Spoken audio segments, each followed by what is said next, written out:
Olá, cidadão, cidadã e cidadã, tudo bem? Eu sou Rodrigo Hipólito, falando diretamente do dia 28 de novembro de 2024, e a gente está começando mais um episódio do Midcast Política.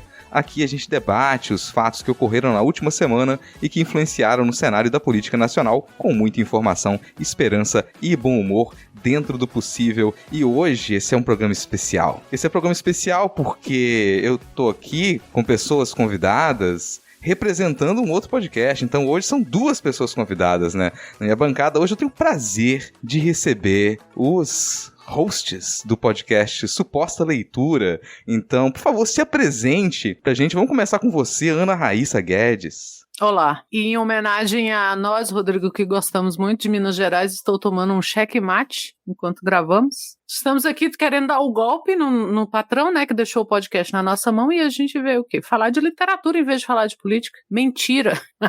Muita gente que ouve a gente ouve a Suposta Leitura e vice-versa, né?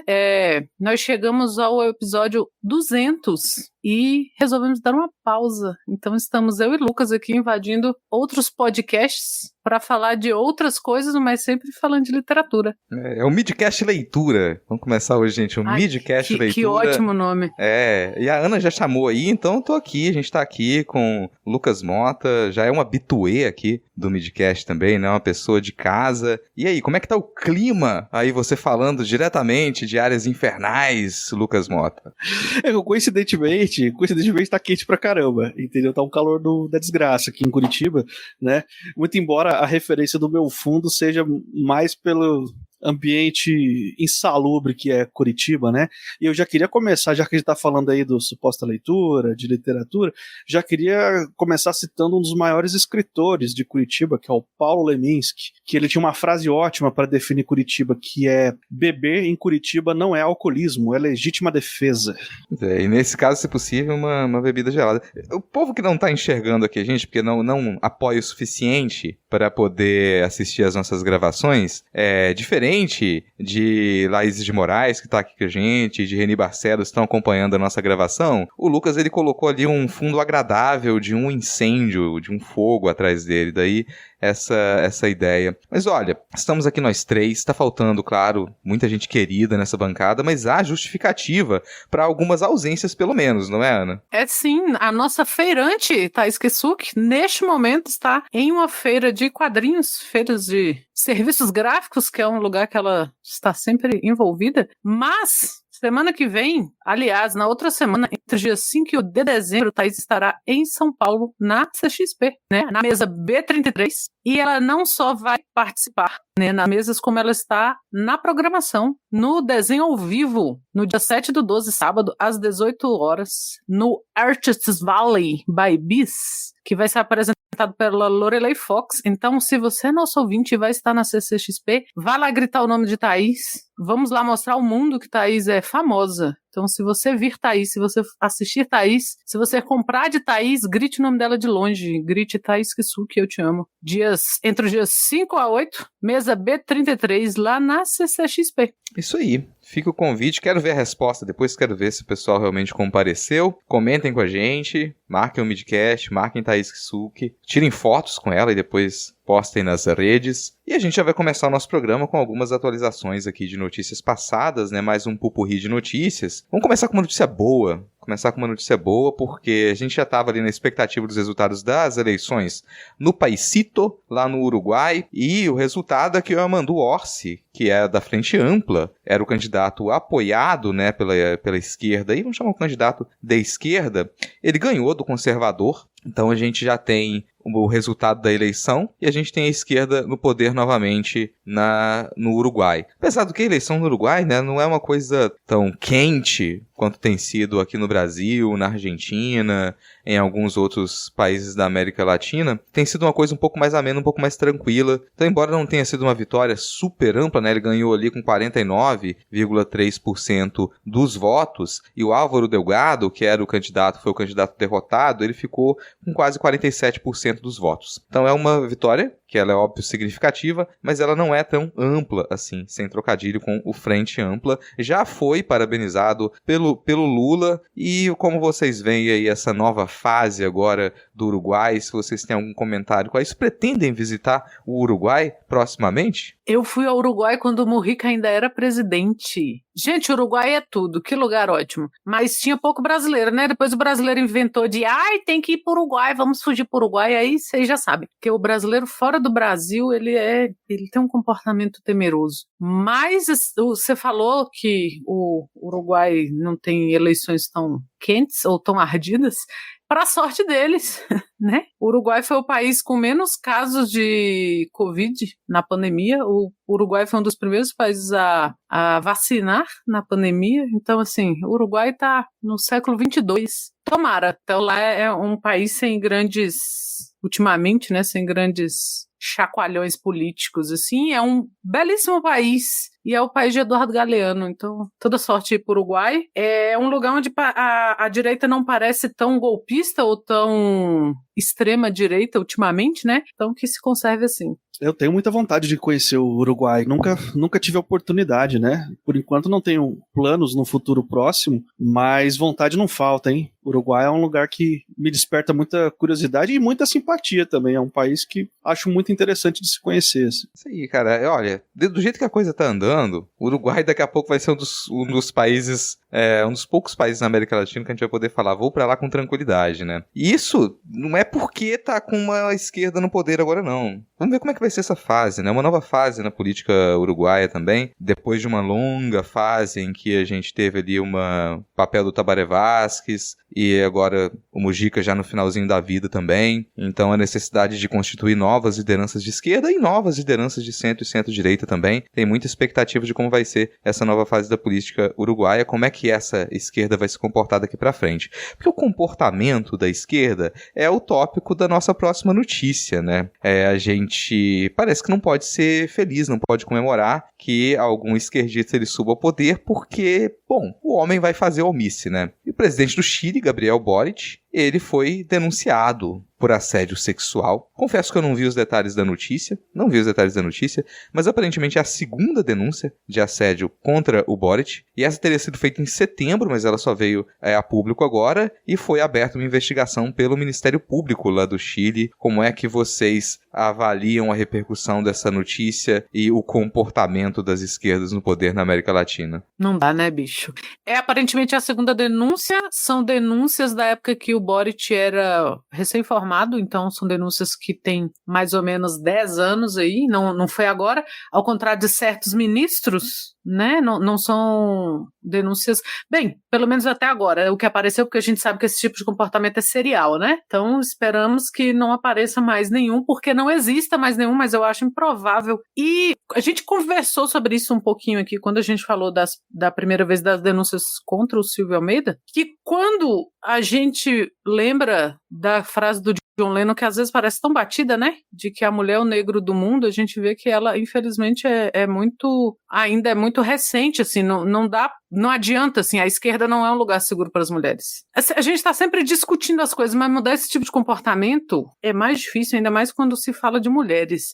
Então, os assédios vão acontecer. Quem participa de militância, um desse por mês, pelo menos você tem contato. E aí essas coisas continuam acontecendo, né? O cara é líder estudantil e aí ele vai crescendo ali dentro da militância e ele chega a um ministério, ele chega a uma diretoria, ele chega a uma presidência de um partido ou a presidente de um país, mas esses crimes não deixaram de acontecer. Esse tipo de comportamento que vem acontecendo tá aí, né? Então tem que ser denunciados. Aquela história, de novo, que a gente vai repetir só a título de comentar assim, mas tem 10 anos e denunciou agora. Sim, pode ter 100.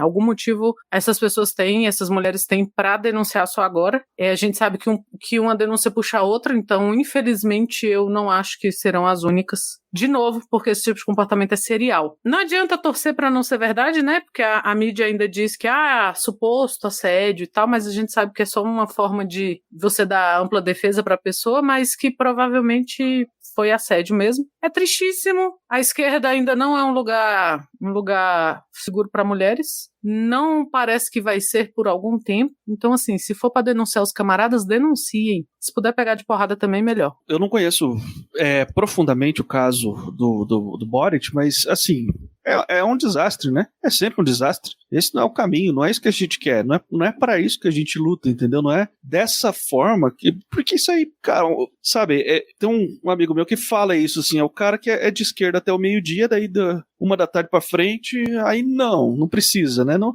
é assim, cara. Se você tá comprometido com uma série de pautas, você tem que estar comprometido com uma série de pautas, não pode ser só, tipo, também partindo, né, do princípio que a gente, não tô falando agora só do caso do Boric, mas de uma maneira geral, isso complementando isso que a Raíssa falou, de que a gente tem muitos casos assim, e entre nós, né, entre a esquerda também.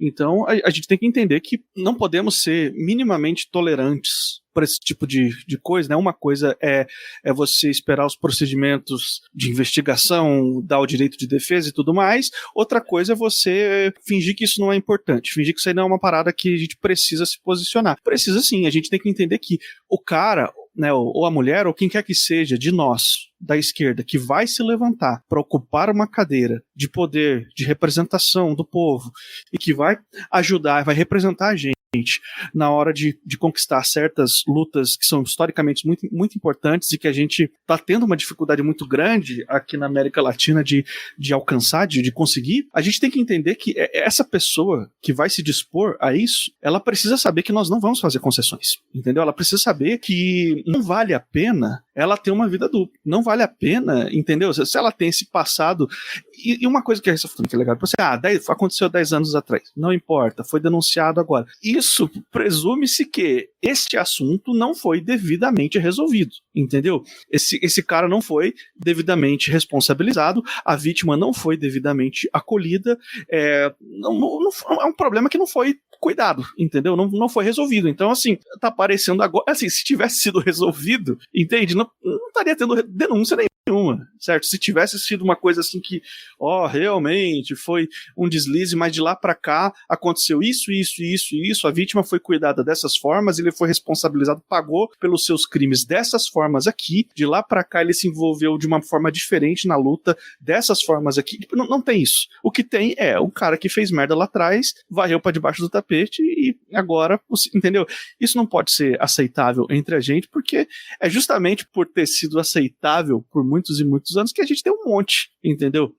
Entre nós. Do lado de lá, na direita, esses caras se criam com bastante facilidade, entendeu? A nossa luta aqui tem que ser para que esses caras não se criem aqui, entendeu? Tem que ser para que esses caras, eles morram de medo de ser descobertos, desmascarados e humilhados em público a ponto de não vou querer subir nesse palanque, não vou querer sentar nessa cadeira, entendeu? A gente precisa levar um pouco a sério as nossas lutas, porque, assim, os poderosos, as pessoas que têm os grandes interesses de colocar certos nomes em posições políticas de destaque, essas pessoas, elas estão contra nós, elas não estão do nosso lado, entendeu? Então a gente já começa na desvantagem, certo? Então a gente não pode ter esse tipo de concessão. É horrível, é um desastre, é uma desgraça, assim, é um retrocesso, mas a gente precisa se posicionar da maneira apropriada para isso sempre, né? E esses casos sempre nos fazem lembrar também que posicionamento político não é uma questão moral, cara. Você ser de esquerda não te faz uma pessoa moralmente superior. E ninguém de esquerda, ninguém porque assume a postura de esquerda, ou porque tá dentro da militância, porque tem uma carreira política, porque atuou em sindicato, porque ajudou a aprovar boas leis, nada disso tem relação com aspectos morais. E esse equívoco acontece aos montes, assim, as pessoas elas acreditarem que elas ao passarem a ter um posicionamento de esquerda, ou ao se envolverem num cenário de esquerda, elas estão entrando num ambiente superior, num ambiente elevado, um ambiente em que as pessoas elas são melhores que aquelas pessoas de direita. Não, isso não acontece e isso demonstra por que é necessário a gente trazer para o ambiente progressista, para o ambiente de esquerda, as discussões que elas envolvem minorias representativas, as discussões que elas envolvem os direitos reprodutivos, as discussões que envolvem acabar com o racismo, as discussões que elas envolvem o direito das pessoas trans, os direitos das pessoas LGBTQIA+, de modo geral. Isso aí não é só falar, nossa, é o identitarismo entrando na esquerda. Não. É você retirar essa capa de moralidade da esquerda e falar, a gente precisa lidar com esses problemas. Esses problemas existem no nosso campo, a gente não pode ignorar isso. Então me parece muitas vezes que blindar os debates da esquerda e as propostas da esquerda para dizer, não, a gente aqui lida com disputa de classe, o nosso problema aqui é trabalho, o nosso problema é financeiro, o nosso problema é produção. É uma maneira de muitos agentes dentro do campo da esquerda que já estão ali com poder, eles se desviarem dessa discussão. Porque também eles têm medo. Toda vez que você vê um esquerdista, um político esquerdista de carreira, que está há muito tempo ali, ou um homem principalmente, que está entrando nesse ambiente de esquerda, vir com esse papo, olha só, meu negócio aqui é trabalhar com princípios marxistas de verdade, a gente tem que falar com o trabalhador no chão de fábrica, tem que parar de falar com os identitários e pós-modernos. Desconfie, porque essa pessoa, por algum motivo, ela não está querendo que a gente discuta isso, ela não está querendo que isso seja uma coisa debatida dentro do campo da esquerda, para que, como o Lucas falou, olha, a gente não pode permitir que isso aconteça, cara. A gente não pode permitir. E não é só porque a gente é de esquerda, não. Não é esse o aspecto. Isso não pode acontecer em ambiente nenhum. Simplesmente não pode acontecer. E se a gente blinda as discussões de esquerda desses aspectos, a gente está dando margem para que isso continue cada vez mais a acontecer sem que essas pessoas sejam punidas, sem que a gente tenha um avanço dentro do campo. Mais algum comentário a esse respeito? Não? Então vamos falar mal de europeu. Agora é hora de falar mal de europeu, porque cabe aqui lembrar que a Europa, em centenas ou milhares de anos de exploração inadequada do seu solo e manejo inapropriado de animais, ela encarou diversos momentos de grande fome na sua história. Então eles não tinham o que comer, eles não tinham como plantar, eles não conseguiam criar os seus animais que não têm pasto, que não têm comida, eles não geram leite, não dão ovos, não servem como carne. E por esse motivo, a Europa, ela passou a se apropriar de aspectos culturais da agricultura, dos modos de produção de outras regiões do planeta. Então, outras regiões tiveram que ensinar para o europeu como plantar, ensinar para o europeu como criar galinha, ensinar para o europeu como criar gado, ensinar para o europeu como criar porco. Porque até então o europeu estava lá tendo que comer pudim de rim, tendo que ficar só procurando cogumelo na floresta e os testes para poder, se intoxicar com cogumelo. O europeu não sabia fazer churrasco, ele jogava a carne direto na fogueira e depois limpava o carvão e a cinza para comer, então a gente teve que ensinar o europeu até a fazer churrasco. Aí agora me vem uma rede de supermercados francesa, através do seu CEO, e vem dizer que, olha, a gente não tá afim de comprar carne de má qualidade da América do Sul a partir desse acordo com o Mercosul. Então a gente vai parar de comprar a carne de vocês porque não dá para confiar no modo como vocês criam animais, no modo como vocês lidam com a sua agropecuária. É um despeito, é uma falta de vergonha na cara, é um desconhecimento absoluto da sua própria história. A gente tem que ouvir isso de um europeu. E foi isso que o CEO do Carrefour veio a público dizer, um senhor chamado Alexandre Bompard. Ele veio reclamar da qualidade da nossa carne. E isso teve uma repercussão extremamente negativa, obviamente, as nossas autoridades, elas vieram a público questionar, até porque o acordo do Mercosul ele é muito interessante não só para o Brasil, mas de modo geral para a nossa região, e também é interessante para a França, também é interessante para a Europa. Mas na França em específico eles estão colocando muitos empecilhos com relação a isso, e não é porque a nossa carne é de má qualidade, não é porque o que a gente exporta é de má qualidade, muito pelo contrário, o Brasil ele continua a ser um grande exportador na agropecuária. A questão é o protecionismo. O pessoal da França, a França é extremamente protecionista. Então os produtores da França têm muito medo de perder espaço para o que se produz aqui na América Latina. E ele me manda essa. Isso não caiu bem. Depois o Carrefour precisou vir a público, lançar uma nota falando, quem conhece a gente sabe. Isso aqui não representa o Carrefour como um todo. O Lula mesmo, nosso presidente, ele chegou a comentar sobre o assunto falando que os franceses não apitam mais nada com relação a fechar ou não fechar esse acordo Mercosul-União Europeia. E no caso da fala do Lula, ela é significativa porque a gente sabe que ele tem um relacionamento amoroso muito intenso com o Macron. Eu ia dizer isso, imagina a DR que rolou. Imagina a DR, Lula-Macron, nessa noite que saiu isso aí. E começa por você então, Ana Raíssa. Você gosta de uma culinária francesa? Não. Por culinária francesa, aqui pelo menos, o que você sempre entende é frango com batata. E frango com batata não é culinária, né? Então, jamais culinária francesa. Eles não conseguem nem, decidir assim, cara, tá, vocês têm bons padrões de criar boi, mas vocês lavam a mão? Como é que é? Será? Não toma banho, mas lava a mão? Não sei a qualidade disso, né? É muito impressionante como é dada as discussões a nível internacional, sempre que o Lula é presidente, que sempre termina com o outro país pedindo desculpa. Sério, assim, eu nunca vou querer ter uma DR com Lula. Nunca. Deve ser horrível. Ele deve ser muito bom de argumento em DR.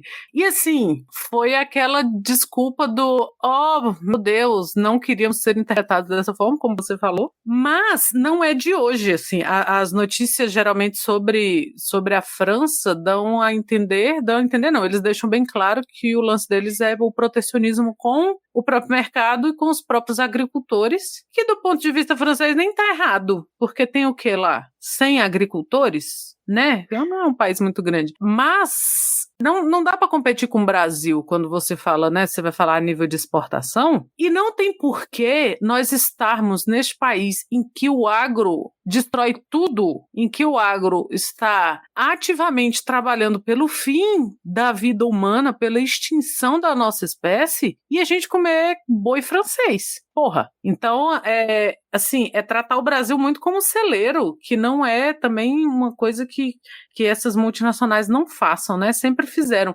Assim, olha, a gente vai explorar o seu mercado consumidor, a gente vai usufruir das suas isenções fiscais, mas vocês vão comer da nossa verdura e da nossa carne, o que não faz sentido nenhum, pois nós somos... Se o Brasil quiser, o Brasil é autossuficiente nisso. O Brasil só não é porque a gente exporta muito. Mas a gente tem essa capacidade de ser autossuficiente em carne, em leite, em, sei lá, acho que qualquer coisa. Então, bastou um boicote aí, ó, quando eles falam que o boicote não funciona, bastou o boicote de frigoríficos nacionais ao Carrefour para eles voltarem atrás, né? E, ora, veja bem, nós estávamos falando que na França nós só vamos vender carne francesa, mas que no Brasil nós vamos continuar comprando dos frigoríficos nacionais brasileiros.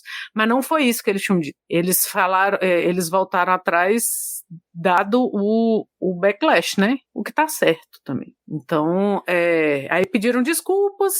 O Lula foi bem duro nessa, né, de que francês não apita nada, não tem que apitar mesmo. Pode-se falar qualquer coisa do nosso grande conciliador, menos que ele é lesa-pátria. Lula jamais será um lesa-pátria. Então ele agiu como o Lula sempre agiu, né? E aí estão ali pedindo desculpa e não sei o quê, e tá.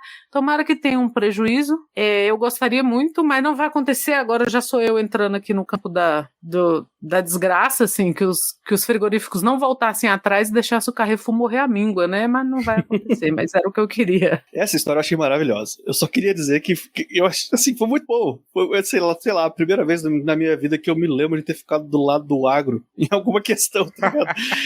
Foi muito bom. Foi muito bom, porque basicamente os caras começaram a falar, essa carne merda de vocês aí nós não quer comprar não. Aí os frigoríficos se juntou e falaram assim, então come vento aí, filha da puta. Come alface então, nós vamos pegar todas as nossas carnes e fazer churrasco aqui.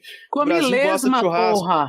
Vai comer lesma, então. Aí entrou o Lula e falou assim, primeiro que vocês não foram nem chamados pra conversa, nós estamos conversando aqui com a União Europeia, aqui a procuração, seus pau no cu, tá ligado? Então, tipo, foi muito da hora, isso daí, entendeu? E é sempre uma oportunidade, quando acontecem essas coisas, nessa região específica do globo, né, é sempre uma oportunidade da gente citar, de novo, a frase maravilhosa do Mano Brown, que é, esses caras são colonizador, eles não são de confiança. É bom pra gente lembrar que não há acordo que faça esses caras ser de confiança, porque na primeira oportunidade, olha as ideias tortas dos caras, entendeu? Então, assim, pra mim isso aqui serviu só de entretenimento, entendeu? Porque a consequência real pro nosso mercado foi zero, serviu só pra gente dar risada, entendeu? Então, tô torcendo pra que aconteça mais, assim, coisas assim pra gente humilhar europeu, sem ter ônus nenhum, e dar risada e fazer meme pra caramba, isso aí foi da hora, aprovo. O colonizador, porque o peso da colonização, ela não é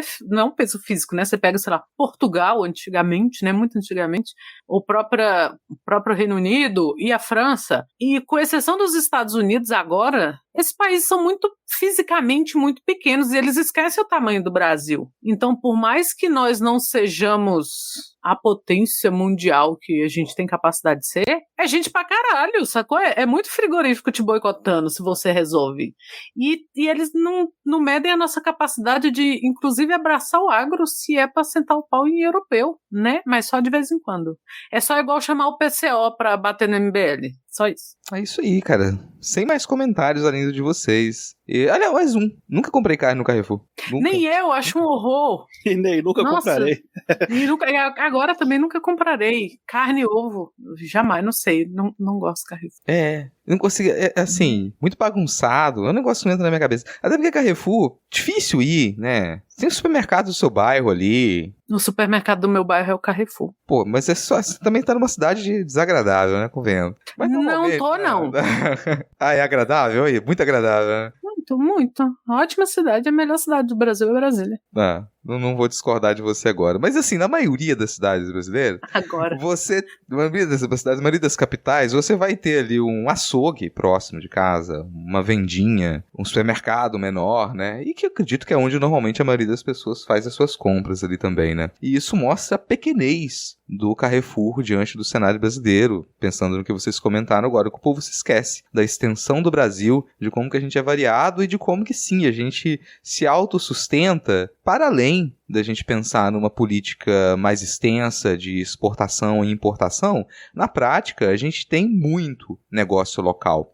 Não é todo o país que está organizado assim, não são todas as cidades mundo afora que elas se organizam como as cidades brasileiras, das nossas capitais às nossas cidades menores, e a gente vai continuar valorizando o negócio local. Então, mesmo, sei lá, a pessoa que ela passa o tempo todo discutindo macroeconomia, ela, no fim das contas, ela vai ali no mercadinho da esquina para poder comprar alguma coisa, ela vai ali no supermercado do bairro, só não vou contar farmácia, porque todas as farmácias agora elas são da Disney, né? Você tem 300 farmácias no bairro e elas são alguma franquia absurda, que elas estão do Brasil inteiro. Mas fora isso, são os negócios locais. Falei que eu não ia comentar muita coisa, mas já comentei demais, então vou passar para o próximo tópico, porque a gente ainda está em atualizações de notícias passadas nesse pequeno popurrí de notícias que a gente está fazendo. Vamos falar agora de mais um elemento elogiável aqui da nossa sociedade, da nossa comunidade brasileira, que é o brioso Exército Brasileiro. E nesse caso não é necessariamente uma crítica. O Lucas, agora há pouco, ele falou, foi a primeira vez que ele elogiou o agro brasileiro, teve que defender o agro brasileiro de alguma maneira, né? E a gente vai ser obrigado aqui a não falar mal do brioso Exército Brasileiro nesse momento, porque uma das funções que o nosso exército cumpre e que faz sentido que ele exista para cumprir esse tipo de coisa, que não é entrar em guerra, não é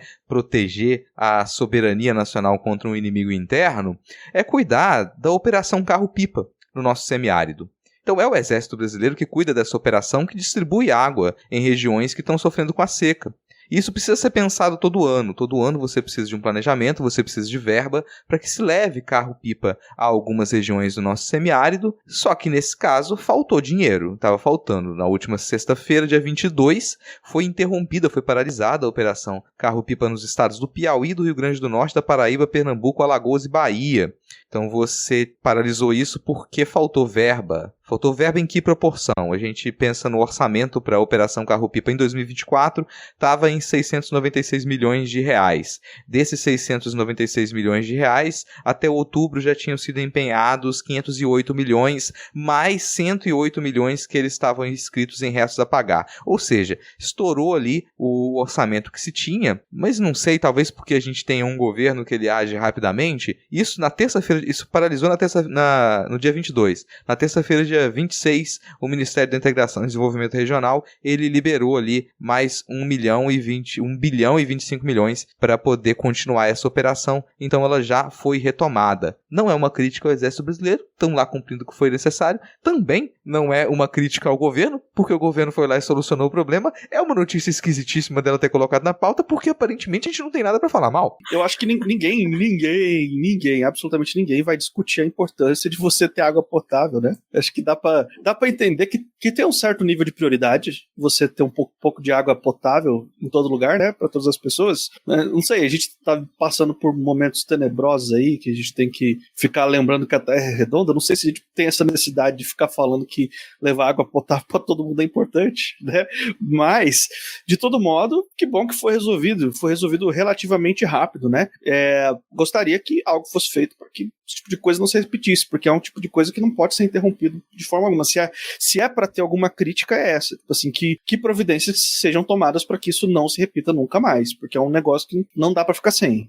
Só antes de Ana Raíssa comentar aqui, caso for comentar, deixa eu fazer uma correção. Eu falei o número errado aqui. Na verdade, a operação ela tende a 1.250.000 pessoas, assim, nessa área do semiárido, englobando esses estados que eu comentei anteriormente. A verba a mais que o governo liberou agora só para completar o orçamento desse ano está na casa dos quase 40 milhões de reais. Então, para deixar a informação aqui mais acertada, que eu havia cometido esse equívoco. E tamo aí, né? Notícia positiva, aparentemente. Arranja um jeito aí de criticar o exército, né? Você vai lá, pô. Sacanagem. Eu tô tentando. Eu tenho uma. Por favor, vai lá. O meio fio da rua de casa aqui já tá gasto. Tá na hora de pintar. Fica a crítica. Fica a crítica. Cadê a Operação Carro Pinta? Tá faltando aí verba pra Operação Carro Pinta? Pô, aqui na minha rua também o calda já choveu, já saiu tudo, viu? Tá bom de ver uns recruta aqui. Cara, vai. Vou deixar isso aqui um pedido de esclarecimento pra quem nos escuta, porque eu sou um nécio com relação a isso. Eu realmente nunca entendi por que se pintam árvores com cal, Aquilo faz realmente sentido, ou isso é uma invenção de moda do século passado que permaneceu? Saber agora. Permaneceu. Não pesquisa em Google não, cara. Deixa os ouvintes participarem. Não. Mas eu vou descobrir por quê. Porra, vocês sabiam que isso não é tinta? Fica aí, pronto, vai lá, informação. Eu sempre desconfiei que é. A gente tá tirando alguma coisa dessa notícia, informação. Não, fala sério agora aqui, gente. Olha, a gente brincou aqui, tá? A gente brincou, teve um momento de notícia boa, mas era só pra, sei lá, aquele refresco. Antes, você começa a tomar uma coquinha gelada, aí, nossa, que coquinha gelada. Aí vem um otário e dá um tapa embaixo da coquinha e quebra o seu dente. Porra, já fizeram isso com você? Eu nunca parei. Não, eu vi essa cena isso me lembra uma cena de Malhação. Isso aconteceu numa cena de Malhação. O personagem do Touro, ele fez isso com a namorada dele. Meu Deus, eu tenho um comentário sobre isso antes de você dar prosseguimento. Sobre exército e água. Manda ver. Até relógio quebrado 2 vezes por dia acerta, né? Então... Eu achei informação, cara. E tem um motivo mesmo, tá ligado? É cal mesmo. E é usado pra combater a proliferação de fungos. Então, finalmente, uma função pro exército, né? Real. Vamos proteger as árvores dos fungos. Porra, mas tem muita função. Eles é que não fazem. Nossa. Mas assim... é por isso que durante o governo Bolsonaro eles pararam de pregar cal. Porque, né, ele combate o fungo. Exato, olha aí. Por favor, Vitor, nessa hora, coloca aquela bateriazinha assim. Mas agora vamos quebrar o dente. Vamos quebrar o dente porque... Acabou a alegria. Acabou a alegria. A nossa CCJ, né, que está sendo presidida pela Carolina Detoni, do PL de Santa Catarina, passou pela CCJ um projeto que ele foi apresentado em 2012 pelo príncipe Eduardo Cunha. É uma proposta de emenda à Constituição que ela restringe o aborto legal no Brasil e insere no texto da lei a expressão desde a concepção, o que, obviamente, impediria o aborto legal em casos de estupro, em casos de acefalia ou em casos de risco à vida da gestante. Esse projeto passou pela CCJ, que está ali composta também por outras figuras como Bia Kicis, do PL do Distrito Federal, delegado Ramagem, do PL do Rio de Janeiro, delegado Éder Mauro, do PL do Pará, Júlia Zanata, do PL de Santa Catarina, e pastor Marco Feliciano, do PL de São Paulo. Então, figuras como essa votaram para dizer que sim, que essa proposta ela é constitucional e que ela deve ser votada pela Câmara dos Deputados. A sinalização da presidência da Câmara, do Arthur Lira, nesse momento, é que não há previsão para colocar isso em pauta, que ele não está, nesse momento, interessado em colocar essa proposta para votação. Embora nunca se saiba, porque o Arthur Lira ele segura algumas dessas pautas para poder usar isso como moeda de troca, mais à frente fazer pressão no governo. A gente ainda vai falar na sequência da sucessão da Câmara, mas vamos primeiro comentar esse projeto absurdo que ele em algum momento pode ser votado. Toda vez neste país que a direita se sente minimamente ameaçada, eles desenterram um projeto que ataca algum direito das mulheres. Absolutamente todas as vezes. Absolutamente todas as vezes. Não é a primeira vez que isso acontece, não vai ser a última, e o PL tinha que ser criminalizado. Isso é uma organização criminosa. O PL é uma organização criminosa. Se eu não me engano, semana retrasada também desenterraram uma outra coisa do Eduardo Cunha, assim. Esse homem deixou um campo minado de desgraça, e aí, ao bel prazer da direita, da extrema-direita, eles vão dizer, bem, não tem diferença mais, né, de extrema-direita e direita. Eles vão enterrando essas bombas, assim. E não é à toa que estamos falando do direito ao aborto legal, que no Brasil já é muito restrito. A gente vê que todas as vezes é meio espetacularizado, sei lá, quando você precisa fazer o aborto legal. No caso de bebês com má formação ou crianças estupradas, é sempre, né, não vou me esquecer nunca do que a Damares fez, que foi colocar uma horda de desgraçados na porta de um hospital querendo linchar uma criança de 11 anos. E não é à toa que é justamente o direito ao aborto que eles atacam. A gente já virou até piada, né, a história do é o congresso mais reacionário da história até a próxima eleição, porque a gente só tem congressos reacionários. E a esquerda, a gente discute muito isso aqui, né, até onde que a esquerda vai abrir mão. É aquele exemplo que o Rodrigo já deu uma vez sobre o navio de Teseu, né, se eu vou ficar substituindo as minhas pautas, até onde eu sou esquerda, se eu tenho que ficar abrindo mão das minhas pautas e substituindo essas pautas em nome da governabilidade, em nome do impedir a direita de fazer alguma atrocidade com o país e tal. E não é à toa que esses caras apresentam esses projetos. Quando o Eduardo Cunha apresenta um projeto desse, mesmo, sei lá, 10 anos atrás, sabendo que não ia ser votado, aquilo tá plantado lá. E aí acontece o que aconteceu agora. Quando a gente fala do Lixolas, que ele abertamente tem um projeto nacional de eleger verme como ele, que pensam igual e que agem igual em todos os estados do Brasil, para apresentarem esse tipo de projeto ao mesmo tempo, é na esperança de que esse ovo de serpente vai ser chocado em algum momento, não necessariamente na hora que é apresentado, porque aí aquele sistema de pesos e contrapesos, você acaba evitando que isso passe, né? Então, sei lá, você passa na CCJ, que a maior desgraça que o Brasil tem dentro desse Congresso é a CCJ, que é uma comissão tão importante e é sempre esse inferno que é usado como manobra o tempo todo. Eita, tá puta aí com, sei lá, com a taxação de super ricos do Haddad, aí ele vai e mostra isso, tira essa carta da manga, essa carta podre, pra quê? Porque a esquerda volta atrás. Então a esquerda não chega nem a dar um passo. E aí o contrapeso da direita é sempre um direito muito essencial, ou é sempre, sabe, um direito feminino conquistado a duras penas e mal conquistado, porque em termos de aborto seguro e legal, a gente está muito atrás de muito país na América Latina. A gente está atrás do México, a gente está atrás do Chile, a gente está atrás da Argentina, a gente está atrás do Uruguai, a gente está atrás de Cuba, sabe? A gente está discutindo em termos de direitos reprodutivos femininos o que a Rússia, lá depois da Revolução, 100 anos atrás, já tinha instituído como direito. A gente está muito atrasado. E a direita sempre vai ter essa carta na manga. É por isso que esse é o tipo de pauta que ela tem que avançar muito de uma vez. Não adianta a gente querer migalha.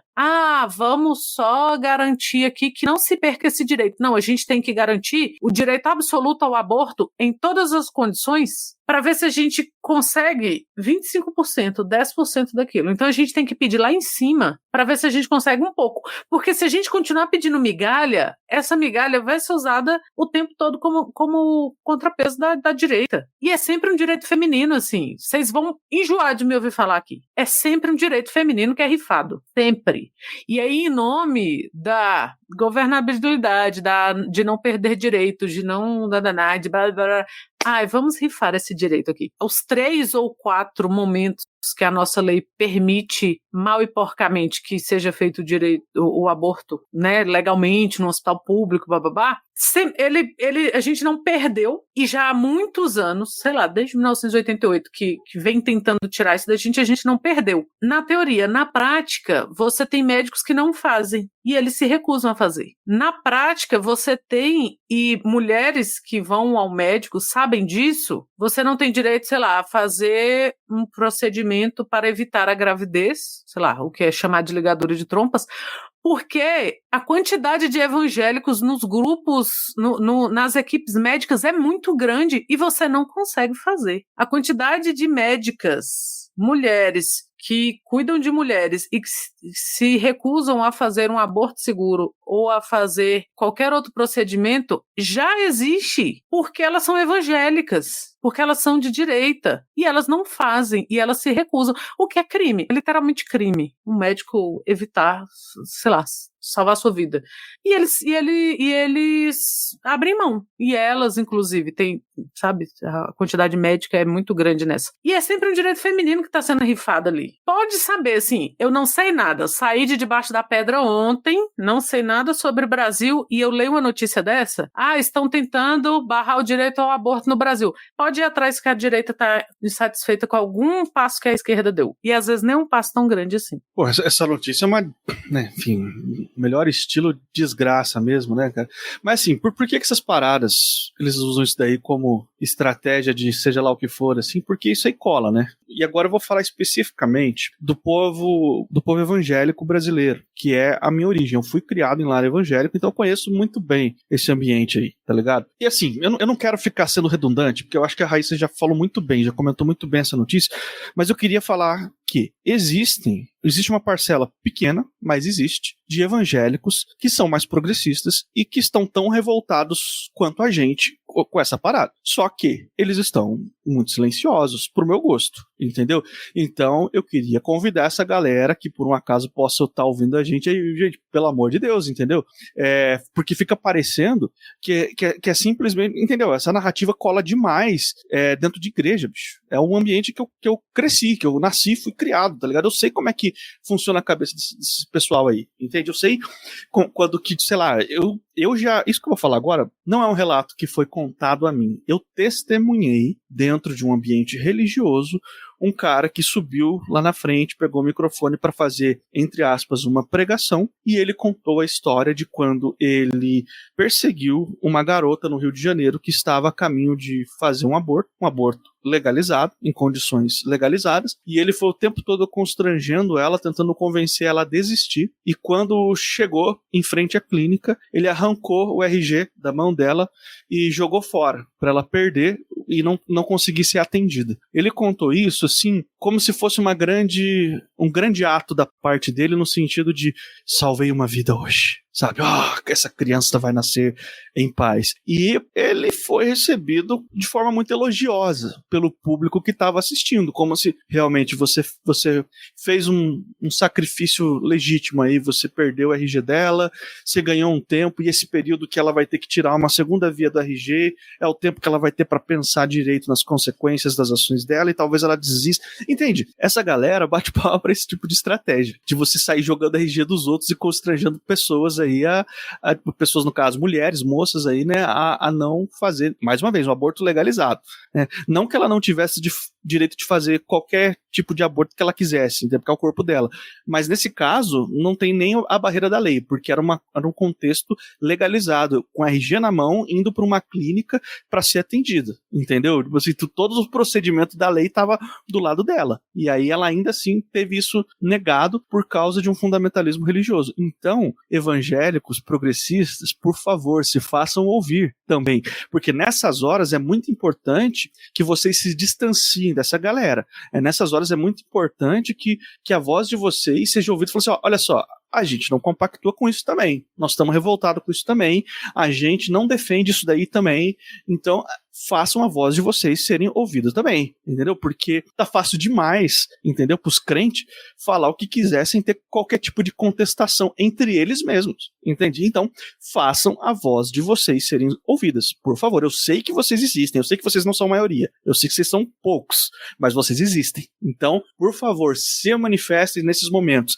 deixem claro que isso não é uma unanimidade, certo? E que essa galera não pode simplesmente vender essas ideias aí dentro das igrejas sem ter nenhum tipo de oposição. Vocês precisam se levantar e colocar isso daí como não, aqui não, isso aí não é assim que funciona e não é esse o caminho, entendeu? Porque uma coisa é a gente que está num contexto de ser totalmente distante da religião vir aqui e falar o que a gente pensa.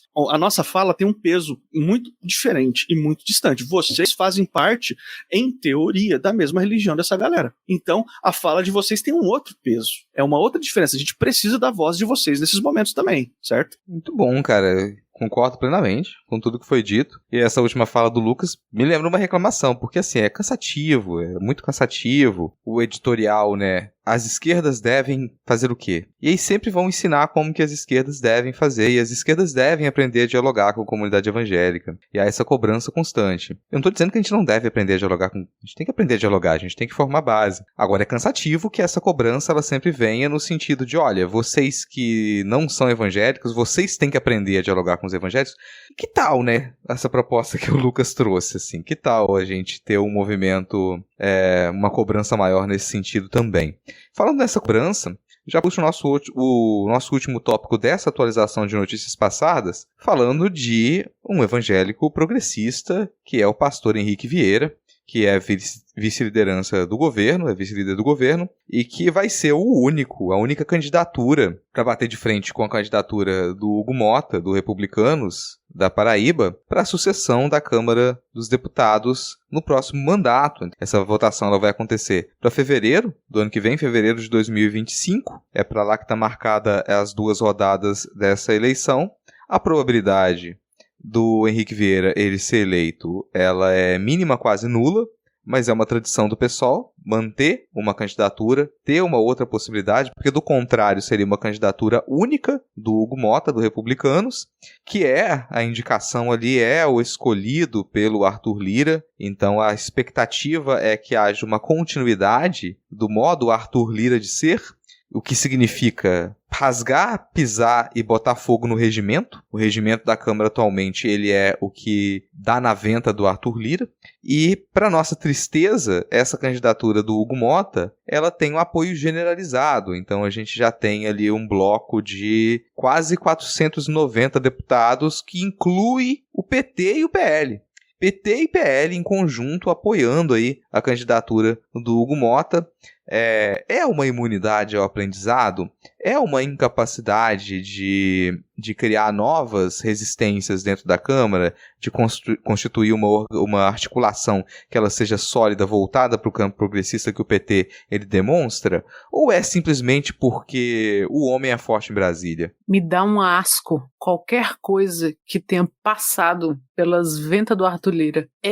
Mas eu fui pega de surpresa por esse lançamento da candidatura do Henrique Vieira para a presidência da Câmara, porque eu estava achando que ia ser que ele ia nadar de braçada mesmo, que ia ter o apoio de PT a PL, passando por tudo que há no meio. E eu acho importante, eu já vi comentários do tipo, pra quê? Mas tem que ter, assim, não dá pra deixar a possibilidade de lado, sabe? Assim, você só fava contadas, não, claro que o PT vai apoiar aqui o grande amiguinho, né? Porque ele é um cara bastante jovem, assim, o amiguinho de Arthur Lira.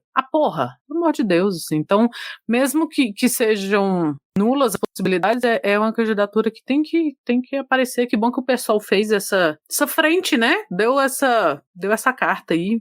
Mas é aquilo, né? É o que vem por aí. Eu já tô pronta pra odiar ele com as forças que eu odeio a Arthur Lira. Claro, Hugo Mota é uma vergonha pros Mota da nação. Já digo aqui, entendeu?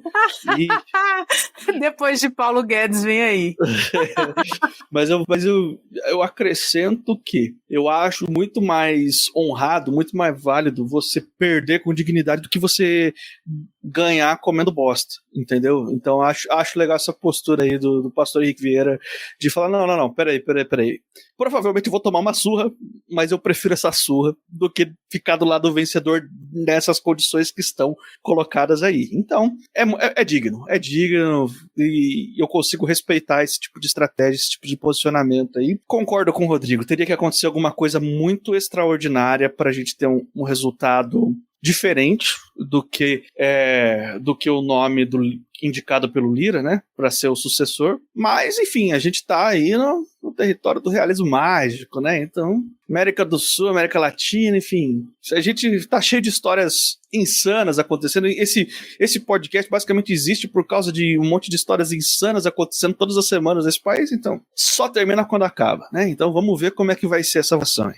É isso aí, gente. Se a gente não tiver mais nenhum comentário sobre esse tópico, eu tenho uma pergunta importante para vocês dois. Uma pergunta importante que é: vocês gostam de dinheiro?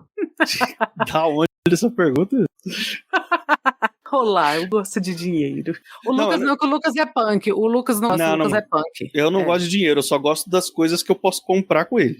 Sabe o que a gente pode comprar com dinheiro, Lucas? Aqui a gente pode comprar com dinheiro a nossa hospedagem. A gente pode manter a hospedagem do nosso podcast. A gente pode pagar o serviço de uma edição para poder nos ajudar, uma edição externa do programa. São coisas que a gente pode aqui adquirir com dinheiro. E o dinheiro que a gente tem, ele vem do nosso financiamento coletivo. Então é o momento de passar o chapéu, é o momento de lembrar quem está nos escutando que você tem escolhas. Você tem escolhas. Você pode, comprar um ingresso para assistir o lançamento da Marvel desse mês, porque sempre vai ter um lançamento da Marvel.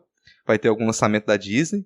Então você pode ir lá gastar o seu dinheiro para poder ir ao cinema e alimentar essa indústria do cinema blockbuster, sabendo que daqui a poucos dias isso vai estar disponível no seu streaming, que você também paga, né? Então você pode fazer a escolha, eu vou continuar pagando esse streaming ou eu vou piratear esse conteúdo e usar esse dinheiro que eu estou entregando para essas grandes corporações para apoiar um podcast independente. Como é o caso do Midcast. Poderia ser outro, mas aqui eu vou falar em nosso nome. Eu tô pedindo dinheiro pra gente. Tô pedindo pra que a gente consiga manter esse projeto. Você pode apoiar a gente através do Apoia-se. Então, se você for lá em apoia.se/midcast, você vai encontrar a descrição do que a gente vai fazer com esse dinheiro. Atualmente, a gente está com 70 pessoas apoiando lá no Apoia-se. A gente está com quase 75% da meta alcançada. Você pode apoiar a gente com R$5 ou mais. R$5 é o apoio mais básico lá no Apoia-se, a categoria mais básica que a gente tem, e que você ajuda a gente a manter essa hospedagem.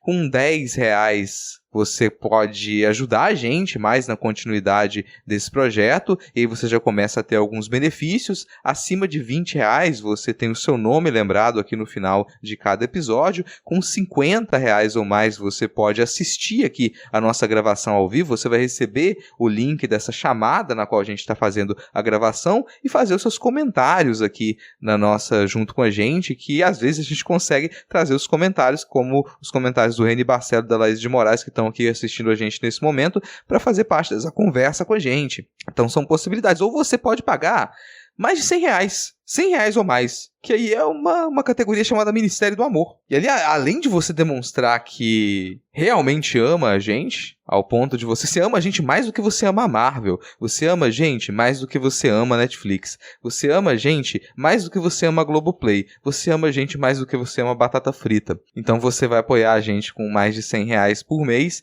e ali você vai ter o direito a receber antecipadamente os nossos spin-offs, que a cada vez que a gente bate a meta, a gente grava ali alguns episódios extras. A gente pode ter essas também que a gente divulga das gravações, e você vai receber isso com antecedência, além de todos os benefícios das categorias anteriores. Mas se você não quer apoiar pelo Apoia, se você quer fazer ali um apoio esporádico, faz um pix pra gente, podcastmedia@gmail.com. Então a gente tem essas duas possibilidades, o apoia.se ou podcastmedia@gmail.com como a chave pix. No caso do apoia.se, vale o lembrete aqui que nesse dia 3 de dezembro de 2024 é o chamado Dia de Doar no Apoia-se. Nesse dia de doar, nessa campanha do Apoia-se, se você doar nesse dia, 100% desse apoio vai ser direcionado para o projeto, porque normalmente no Apoia-se eles retiram uma pequena parcela ali desse dinheiro, ele vai como uma taxa para a plataforma, mas especificamente no dia 3 de dezembro, os apoios realizados nesse dia, eles vão 100% para a campanha. Então, se você está pensando em começar a apoiar o Midcast, dia 3 de dezembro é o dia mais adequado para você fazer isso, você vai ajudar bastante a gente. Não consegue fazer essa doação agora, não consegue fazer esse apoio agora, desse jeito? Você pode também, de repente, comprar a nossa estampa, a estampa do Midcast, que ela está disponível para qualquer tipo de superfície. Tu quer colocar aquela estampa em qualquer lugar, tu pode colocar. Pode colocar em camisa, você pode colocar em caneca, pode colocar em garrafinha, tu pode comprar um adesivo para colocar aí no seu notebook, tu pode comprar, aquela figurinha adesiva para fazer uma tatuagem falsa no seu pulso, você pode colocar a estampa, né? Tem que dilapidar as fortunas, com a ilustração de Thaís Kisuki, para colocar em qualquer superfície, tá linkado aqui na descrição do nosso episódio. E eu fiz uma consulta consulta prévia ao nosso chefe, à nossa chefia, ao nosso patrão, para dar a liberdade de fazer uma proposta específica para esse episódio. E nessa proposta específica para esse episódio, se você que ainda não nos apoia entre os dias a partir do dia 2 de dezembro até a nossa próxima gravação, que é na quinta-feira, então dia 2 a 5 de dezembro, se você nos fizer um Pix no valor de R$ 5,99, atenção, R$ 5,99, $1. Se você fizer esse apoio no valor de R$ 5,99, você vai ter direito a assistir essa gravação em específico aí da nossa próxima gravação, da próxima semana. Só ela. Então você não tá na outra categoria, pagando na categoria no Apoia-se, que te daria direito de assistir aqui a nossa gravação ao vivo, mas se você, especificamente nessa semana, você fizer um Pix pra gente no valor de R$ 5,99 e fizer contato, mandar uma mensagem pro Midcast nas redes sociais ou pro e-mail e avisar, mostrar lá, ó, fiz aqui o Pix de R$ 5,99, quero receber o link da chamada na próxima gravação para poder acompanhar. Você vai ter esse direito. Especificamente nessa semana, isso não vai se repetir. Aproveita essa oportunidade para você poder xingar a gente aqui ao vivo, vir fazer comentários indecorosos, ou sei lá, fazer declarações de amor. E esse foi o nosso momento passada de chapéu. Espero que tenha tocado o coração de vocês e que vocês consigam dar esse apoio pra gente. Fora esses valores que eu falei, um Pix em qualquer valor ajuda a gente. Mesmo que for no valor de R$1, já vai ajudar. E na semana que vem, a gente já promete aqui uma nova proposta. A gente pensou bastante. A gente tem uma proposta curiosa, interessante para fazer para vocês com relação às nossas férias e que não envolve apoio financeiro. Então, você está ouvindo a gente aqui agora, quando chegar o próximo episódio, assim que ele sair, já faz o download, já dá o play para você ouvir essa proposta surpresa que a gente vai ter para fazer com relação às nossas férias, ao nosso recesso ali que a gente acompanha, o recesso parlamentar. Feito esse momento de passada de chapéu, a gente vai agora para algumas atualizações sobre um tópico muito específico. Um tópico muito específico, muito divertido, muito curioso.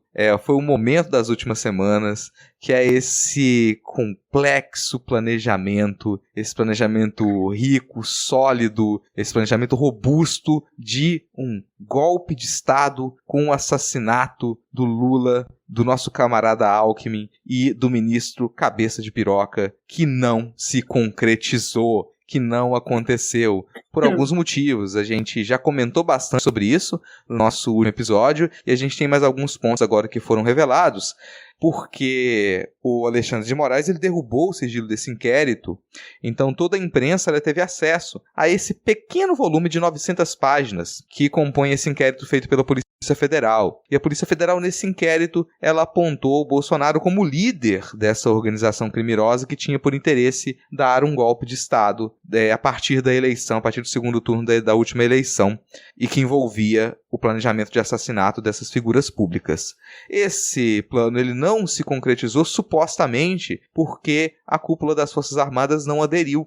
Teria pegado a minuta do golpe assinado pelo Bolsonaro e rasgado, jogado fora e falado: a gente não vai embarcar nessa, a gente não vai entrar nessa onda. Então também tem muita gente dizendo que, nossa, nós somos salvos pelas nossas Forças Armadas que não aceitaram essa proposta de golpe. Isso está incluído nesse inquérito, nessas 900 páginas, muitos prints de conversas de WhatsApp. Essa piada que eu fiz do ministro Cabeça de Piroca é porque eles têm uma figurinha que eles usavam nas conversas e que é literalmente isso que eu falei. É o ministro Alexandre de Moraes com uma glande no lugar da sua careca. E que, ironicamente, o sujeito usava logo antes de uma mensagem que dizia: vamos ser presos por ele. Tentativa, claro, de zoar aí com a figura do Alexandre de Moraes, mas, né, ironicamente, parece que é isso que vai acontecer. Então a gente tem uma série de pessoas que elas já foram indicadas como participantes desse planejamento de golpe, nesse inquérito da PF. Infelizmente, o Braga Neto não está ali.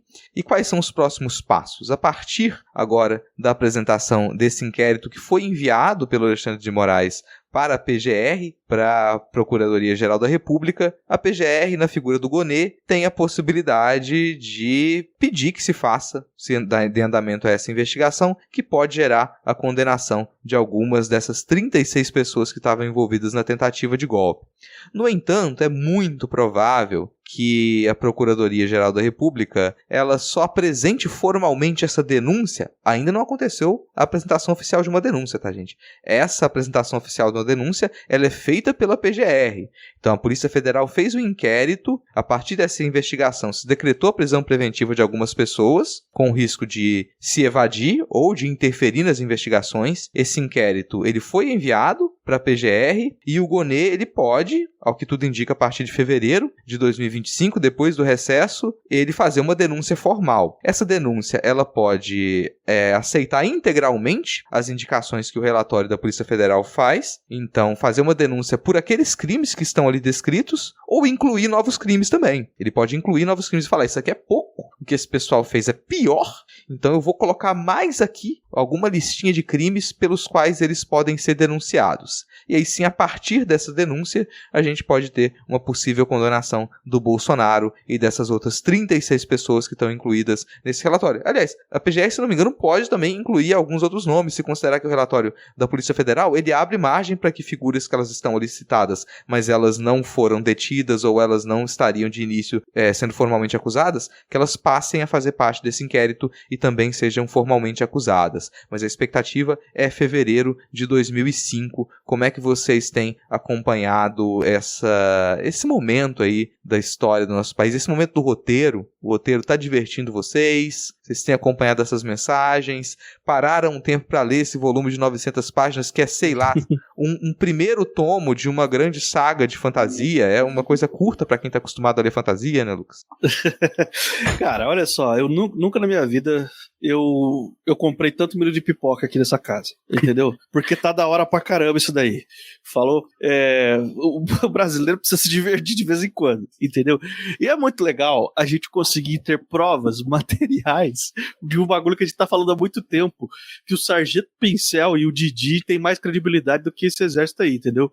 E eu quero só fazer um comentário aí, que o Rodrigo até falou assim, mas que então quer dizer que a cúpula do exército salvou a gente do golpe? Eu vou fazer uma pergunta, porque perguntar não ofende, e se ofender, eu pergunto mais ainda, porque ofender é interessante às vezes. Mas eu vou fazer uma pergunta que é o seguinte, se você sabe que estão tramando o golpe, você sabe, você dá alta cúpula do exército, você sabe, e você não imediatamente faz uma denúncia, se você simplesmente rasga o papel e joga no lixo, não faz uma denúncia, não seria prevaricação? É só uma pergunta que eu vou jogar aqui, entendeu? Só para deixar essa reflexão aí, só para ver de qual que é, entendeu? Se você sabe que tem, entendeu? Se pegou a minuta, porque fizeram a minuta do golpe, imprimiram, que isso já era uma história maluca do cacete isso daí, tá ligado? Você sabe, não é assim, disse-me disse, não, você sabe que entregaram a minuta e você não denunciou. Seria caso de talvez a gente chamar isso de prevaricação? Fica o questionamento. Será? Não ia ser a primeira vez também, né, que alguém ia prevaricar nessa sandice que acontece. Eu consegui ficar preocupada inicialmente uma meia hora com o fato de que, de novo, a gente não tomou um golpe porque os caras são incompetentes, não é porque a gente evitou o golpe. Mas a minha preocupação passou porque a diversão é infinita. Eu tava ouvindo, agora eu não sei qual jornal, qual podcast, especificamente da hora que fala que os caras estavam perto da casa do Xandão, ali no Sudoeste. Velho, pelo amor de Deus. Aí eles arrumam uns apelidos ridículos da Casa de Papel, e aí fica assim, fulano, porra, tô aqui na frente do restaurante tal, hein? Aí o outro, tá, eu também tô, todo mundo posicionado. Aí o outro fica assim, fulano, e aí, fulano? Bora? Aí fulano não responde por horas. E quando responde, fala assim, galera, abortar a missão, vamos pra casa. Nessa hora, eu pensei assim, faltou coragem. Este homem amarelou, esse homem verde amarelou neste momento. E aí passam-se os dias, mais coisas são descobertas, mais coisas são tiradas do sigilo, mais coisas são apuradas. E qual não é a minha alegria em descobrir que eu estava certa? A justificativa é que ele amarelou. A reunião do Xandão terminou mais cedo e o cara pensou, bicho, talvez matar um ministro não seja a festa que a gente imagina que é. Outra coisa que me impressionou muito era a crença estapafúrdia de que se o Lula morresse e o Alckmin assumisse, quem ia assumir também era o PSDB. Onde isso faz sentido? Sacou? Tipo, por que o PSDB? Os caras ainda estão presos em 2013, que o PSDB achou que se a Dilma saísse, quem ia assumir era o Aécio, sabe? É assim, é tudo... É o que o Lucas falou, assim, o Sargento Pincel tem mais credibilidade. Então tudo que aparece é mais engraçado, assim. Eu já ia chorando, e eu tenho certeza que ele armou mais uma ida ao hospital, mas o meme chegou antes. E aí eles não tiveram novamente coragem. Porque quando começou a surgir esse, né, opa, olha aí o que os caras queriam fazer. Todo mundo começou a falar assim, Jair vai pro hospital, quer ver? Aguarde. Eu tenho certeza que ele já tinha planejado. Mas aí o meme veio antes, a pessoa, porra, talvez fique ridículo, hein, capitão? Melhor não. E a de hoje é que ele teve a brilhante ideia de que, porra, e se eu for para uma embaixada? E aí ele falou com a jornalista. Tipo, não, porra, eu posso ir para uma embaixada. Pelo que eu vi, é assim que as pessoas falam. Ai, é ridículo. É ridículo. Essa figurinha do Xandão é de um mau gosto. Ah, olha, eu não quero nem ver quais outras figurinhas eles usam nesses grupos. Os caras estavam usando codinome, sendo que metade usava codinome e a outra metade usava o nome verdadeiro e ainda tinha um que usava o nome da mulher. Era fulano e cicrana forever, um negócio assim. É tudo muito ridículo. É tudo muito ridículo. Vocês imaginam se esses caras, sabe, resolvem matar o Lula? Se esses caras sequestram o Xandão, que piada não ia ser? Ou ia ser uma tragédia sem precedentes, né? Porque, assim, tudo destrambelhado, tudo fazendo as coisas estabanadamente. O trabalho que tinha sido feito até agora com o Cid mostrou-se um grande trabalho porco, né? Porque ninguém tinha conseguido tirar isso desse homem, não é possível. O Xandão teve que chamar ele de novo e falar, vem cá, o que foi mesmo que você não contou? Aí ele contou. Tipo, nem precisou de nada, nem ameaçou. Xandão só conjurou ali uns trovões, deu uma sobrevoada por cima da mesa e Mauro Cid quitou. É tudo muito ridículo. Cada hora eu tentei acompanhar isso em ordem cronológica e já está impossível. Porém, tal qual o jogo da amarelinha do Cortaça, qualquer capítulo, em qualquer ordem que você pega, é ótimo. Faz sentido, porque a ideia é não fazer sentido, então tá muito bom. Se você ainda não começou a ler também, comece por qualquer lado, vá ao sabor da sua timeline, assim, porque você não vai... Não precisa de uma ordem cronológica. A diversão vem de qualquer forma, assim, sabe? É uma obra-prima do roteiro dessa série chamada Brasil, este momento que estamos vivendo. Queria acrescentar que Lula não passou um perigo real nem por um dia com essa história aqui. Na verdade, correu mais risco quando foi cortar a unha do pé. Boa noite pra vocês. E ele ainda quis dizer pra gente que foi a mão, ainda tentou enganar o brasileiro falando que foi a unha da mão. Cara, assim, tudo isso me diverte também, tudo isso me diverte. E quando eu penso no comportamento, penso não agora, quando a gente observa, porque a gente tem áudio. Tem áudio, gente. Tem print, áudio, texto, tudo registrado, imprimido em 3 vias, assim. Não, e imprimiram lá no palácio, né? Imprimiram no palácio, tudo registrado. É um conjunto de covardes, porque na prática tá todo mundo ali falando, olha, tá aqui planejado, quem é que vai fazer? Alguém faz, e agora é fulano não vai fazer não, mas fulano tá lá, quem é que vai matar? Essa galera tava na segurança do Lula, cara. Eles estavam espalhados por Brasília, eles estavam espalhados pelo plano piloto, eles estavam lá, só que não tem ninguém que realmente tenha coragem, eles ficam falando em dar um golpe e contando vantagem, mas na prática só tem covarde. Esse é o tipo de gente que manda matar, não é o tipo de gente que mata, é o tipo de gente que manda matar. Então eles necessitam de um assassino. Se eles não têm assassinos a mando deles pra poder cumprir isso, eles são os covardes. Eles são os covardes. E é isso que fica atestado ali. Eles ficam fazendo o seu planejamento, que termina lá, que é engraçadíssimo. A anotação termina com o Lula não sobe a rampa. O que é curioso, já que o Lula estaria morto pelo planejamento deles, então vamos supor que o Lula morto não subiria a rampa. Mas o final era Lula não sobe a rampa. O que pressupõe que nem eles acreditavam que alguém ia ter coragem de ir lá matar o Lula, porque o ponto final é Lula não sobe a rampa. Cara, ninguém ali tinha coragem de fazer nada. É impressionante você ver essa molecagem.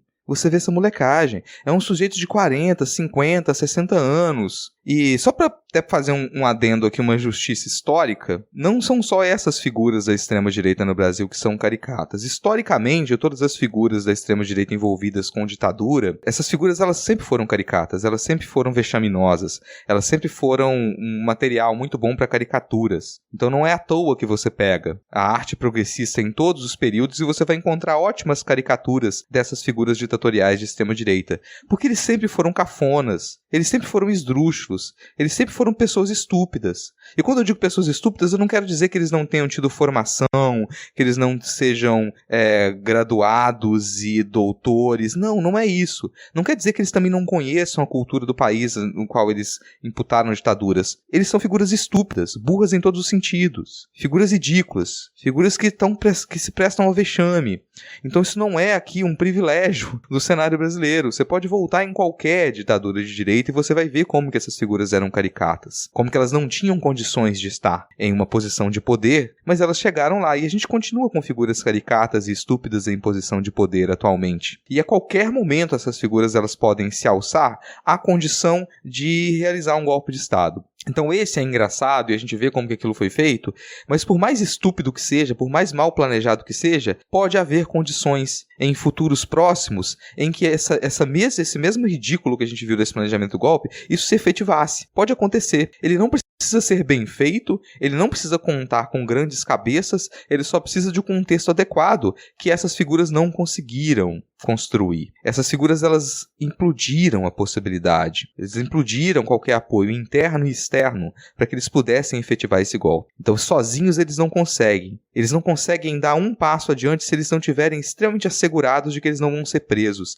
Eles têm um medo enorme de ser presos, eles têm um medo enorme de qualquer momento serem responsabilizados porque eles sabem que estão fazendo algo errado, eles sabem que estão cometendo crimes e eles sabem que o risco ao qual eles se prestam. E é por isso que eles não têm coragem. Se eles não estão com costas quentes, se eles não têm uma grande potência externa segurando que aquilo vai funcionar, se eles não têm o apoio das Forças Armadas quase que integralmente, se eles não têm o apoio dos grandes empresários brasileiros, e assinado e registrado em cartório em diversas vias, autenticado, se não for assim, eles não têm coragem, eles não vão adiante. E felizmente, eles não conseguiram construir esse contexto, não conseguiram, e aí falta sim um estudo detalhado de história, isso aí faltou para eles, porque eles ficaram na expectativa de os tanques vão ir pra rua, a gente vai ter mais uma marcha de 100 mil. Eles ficaram na expectativa de que isso fosse acontecer e não aconteceu. Então eu vou continuar me divertindo com isso, mas fica de fundo essa necessidade de um aprendizado de que se a gente mantém em posições de poder essas figuras caricatas da extrema-direita, qualquer uma delas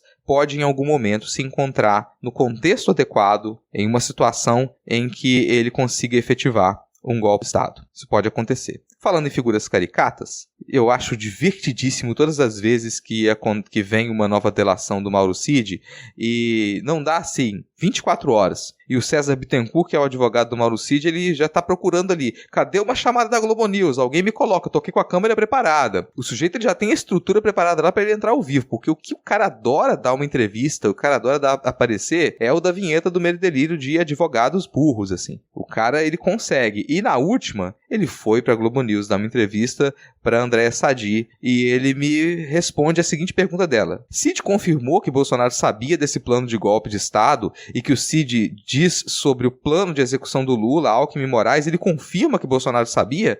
Ao que o Bittencourt responde, confirma que sabia sim. Na verdade, o presidente de então sabia de tudo, comandava essa organização. Na sequência, a chamada cai, estranhamente cai, 9 minutos depois, o Bittencourt volta e ele desfaz tudo que ele disse. Ele fala, não, Bolsonaro não sabia de nada, não sei disso, o Cid não falou nada. Mas no fim das contas ele confirmou então ali, o que já tá no inquérito também, né? Mas acho divertidíssimo essa gana que o povo tem de aparecer, de buscar um holofote, de querer demonstrar. Cara, você é realmente um advogado de defesa? Acho que eles não entenderam o princípio ali do que é você como advogado ter que defender uma pessoa. A ideia é que você não venha a público demonstrar que ele cometeu aqueles crimes e passar mais informações que atestem que ele estava numa posição que ele precisa ser responsabilizado. Esse tipo de coisa continua a me divertir para além do que está nas 900 páginas desse inquérito. São figuras patéticas, cercadas de figuras patéticas, assim, nem sabe o que está fazendo.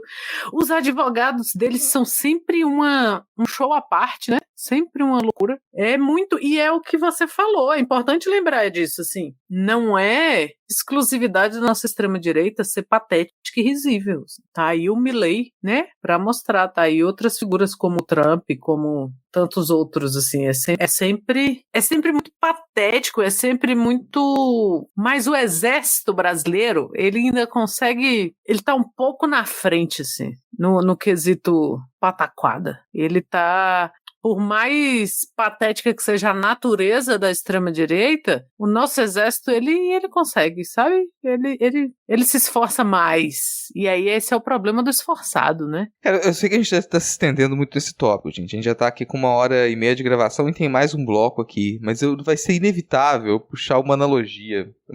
Porque quando eu observo os nossos oficiais do exército, os nossos coronéis, os nossos generais... Eu acho engraçadíssimo a existência deles e o modo como eles... Eu vejo uma figura dessas fardada e eu acho engraçado porque eles falam, eles se comportam e eles supõem que eles existam como uma organização militar como qualquer outra, de qualquer outro país, como se eles estivessem ali para enfrentar guerras, como se eles fossem para a batalha. É esse comportamento, a gente está numa batalha, a gente está numa eterna guerra. Quando eles nunca enfrentaram guerra nenhuma, eles nunca tiveram que ir para batalha nenhuma. Isso não é a realidade do Brasil. Então é um povo que vive uma fantasia meio adolescente, de nossa, aqui eu vou fingir que eu sou um herói da pátria, eu vou fingir que eu sou um soldado. Talvez esse povo assista muitos filmes de Hollywood, todo ano tem filme de Hollywood falando do papel, pintando romanticamente o papel dos Estados Unidos na Segunda Guerra Mundial, e essa galera deve assistir aquilo e se imaginar como aquelas figuras, se imaginar como um soldado que passou por muitas dificuldades. Só que na prática,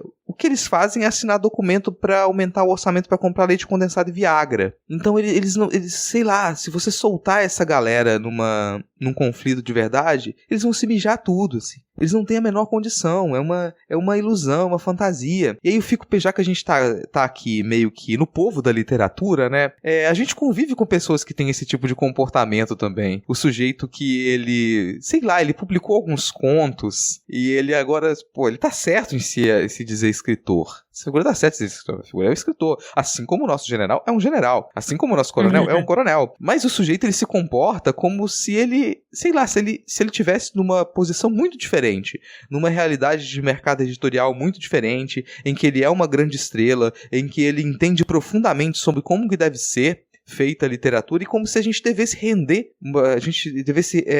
preces a ele, render homenagens a ele. Como é que você não me trata com certo decoro? Como é que você não me trata dessa maneira? Eu sou um grande escritor. E a gente sabe qual é a realidade do mercado editorial brasileiro. A gente fala, meu amigo, você, assim, é um tão pobre coitado quanto a gente. E a não ser que tu seja um herdeiro para poder falar alguma coisa, assim, dentro da literatura tu é um pobre coitado como qualquer outro. Não interessa se você vende alguns livros, se você ganha alguns prêmios. Tem muita gente com esse comportamento. Publica independente 3 ou 4 livros e se acha demais. Eu vivo isso dentro da academia também. Dentro da academia, a pessoa no Brasil, o sujeito vai lá, ele fez o doutorado dele, publicou uns 20 artigos durante a carreira, lançou alguns livros pela editora universitária e ele quer ser tratado como como um grande intelectual seminarista, como acontece, sei lá, na tradição francesa. Ele quer que os alunos eles se ajoelhem diante dele e o respeitem de uma certa maneira. Eu não sei se isso é típico, se isso é uma coisa Brasil, assim, do sujeito chegar numa posição dessa e ele querer viver essa fantasia de autoridade, querer viver essa fantasia de que ele faz parte, que ele realiza atividades, que ele faz parte de um contexto que na verdade não existe aqui. Não existe o contexto exército em guerra no Brasil. Não existe o contexto Forças Armadas em guerra. Forças Armadas que têm que fazer exercícios e levantar armas e colocar sua vida em risco para proteger a soberania nacional. Isso não existe no Brasil. Não existe nada disso. Rodrigo, mas como que você vai falar pro cara que isso não existe se ele tá lá cheio de medalha, cheio de estrela, pra nada? Pra nada. O cara tem, sabe-se lá quantos anos de exército, que também nem é muito, né? Que eles não ficam muito tempo. E ele tá cheio de estrela. Ele tá super condecorado. Ele é um brigadeiro do ar, sendo que brigadeiro do ar é um cargo, não sei se chama de cargo, que só existe em tempos de guerra. E o nosso exército nunca esteve em guerra. Assim, sei lá, guerra do Paraguai, e depois disso nada. Ou melhor, né? Sempre esteve em guerra contra a própria população. Agora, Agora, como que você vai dizer pra isso? Pra um medíocre desse que, não, então, tudo isso é uma piada. Se ele tá lá cheio de medalhinha, se a farda dele tá engomada, se o coturno dele tá engraxado, tudo é performance. Quer comentar, Lucas? Não, nada a acrescentar, cara. Não tem como levar a sério, tá ligado? Sabe, é ridículo. A Raíssa pontuou muito bem. Medalha de quê, bicho? Por que você ganhou essa medalha, cara? Eu fico muito impressionada com essas medalhas. Fulano tem 4 estrelas. Quê? De quê? O que ele fez? Sacou? Porque se fosse... A gente já falou disso aqui na época das famosas planilhas do Excel, assim. Se fosse assim, mas o cara é um cientista... Tá, vamos fazer jus aqui. Quando você pega um atleta olímpico e o cara é das Forças Armadas, aí você diz, serviu pra alguma coisa. Então, sei lá, o cara é médico, é cientista. Não é. Ele tá cheio de estrela. E aí ele recebe aposentadoria, sei lá, como é que eles chamam? Eu não sei nada dessa porra. Ele é reformado. Aí ele recebe a aposentadoria dele, aí ele arruma um cargo no governo e aí ele ganha a grana daquele carro. Aí ele vira presidente da República e ele ganha salário em cima disso tudo. E aí ele vira presidente do partido e ele ganha salário do partido. Pra vir chorar, dizer que vai pra embaixada? O tanto que esse cara não tinha que devolver essa grana toda, sabe? Aí o cara às vezes é reformado, não por tempo de serviço, não por, deu a hora, né? Todos merecemos nos aposentar. Ele é reformado porque ele tentou explodir o quartel, porque ele tentou minerar sozinho, sei lá, poluir uma nascente com mercúrio. Aí ele é reformado e ele continua ganhando salário. E aí ele vira vereador, ele vira deputado, ele fica ali, aí ele cria os filhos dele nessa, e ele está recebendo salário dali. E é um salário que é cada vez maior, com benefícios cada vez maiores que não entram em nenhuma reforma que se propõe. Aí você vai dizer pra esse cara que, não, bicho, você tá sendo ridículo. E eles se levam a sério, eu não posso nem dizer assim, não, eles sabem que estão sendo ridículos, mas pra eles não importa. Não, eles não têm a mínima noção. Os caras usam o nome, tipo, Operação Punhal Verde e Amarelo. Ai, que patético, assim. Tinha que inventar uma palavra nova pra definir nossas Forças Armadas, porque patético é pouco. Cara, eu vou terminar esse tópico pra gente ir pro próximo com uma sugestão aqui, já que o Lucas falou, não tenho nada a acrescentar. Na verdade, você pode acrescentar isso num futuro breve, ou um futuro mais adiante, que é você escrever uma nova versão de Fardão Camisola de Dormir.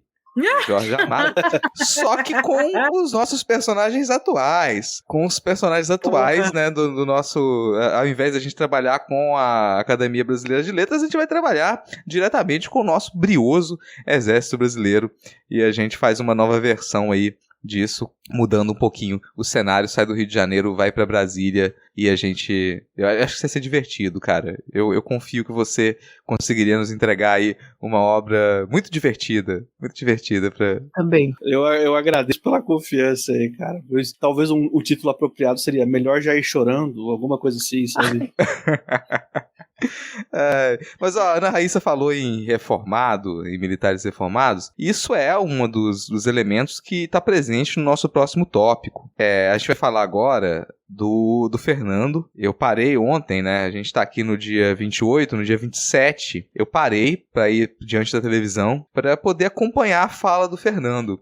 Porque eu não consigo. Se o Fernando começa a falar, e às vezes o Fernando Haddad, ele fala coisas horríveis. Só que ele tá falando coisas horríveis e eu não consigo deixar de falar, talvez você tá quase me convencendo, cara. Você tá quase me convencendo.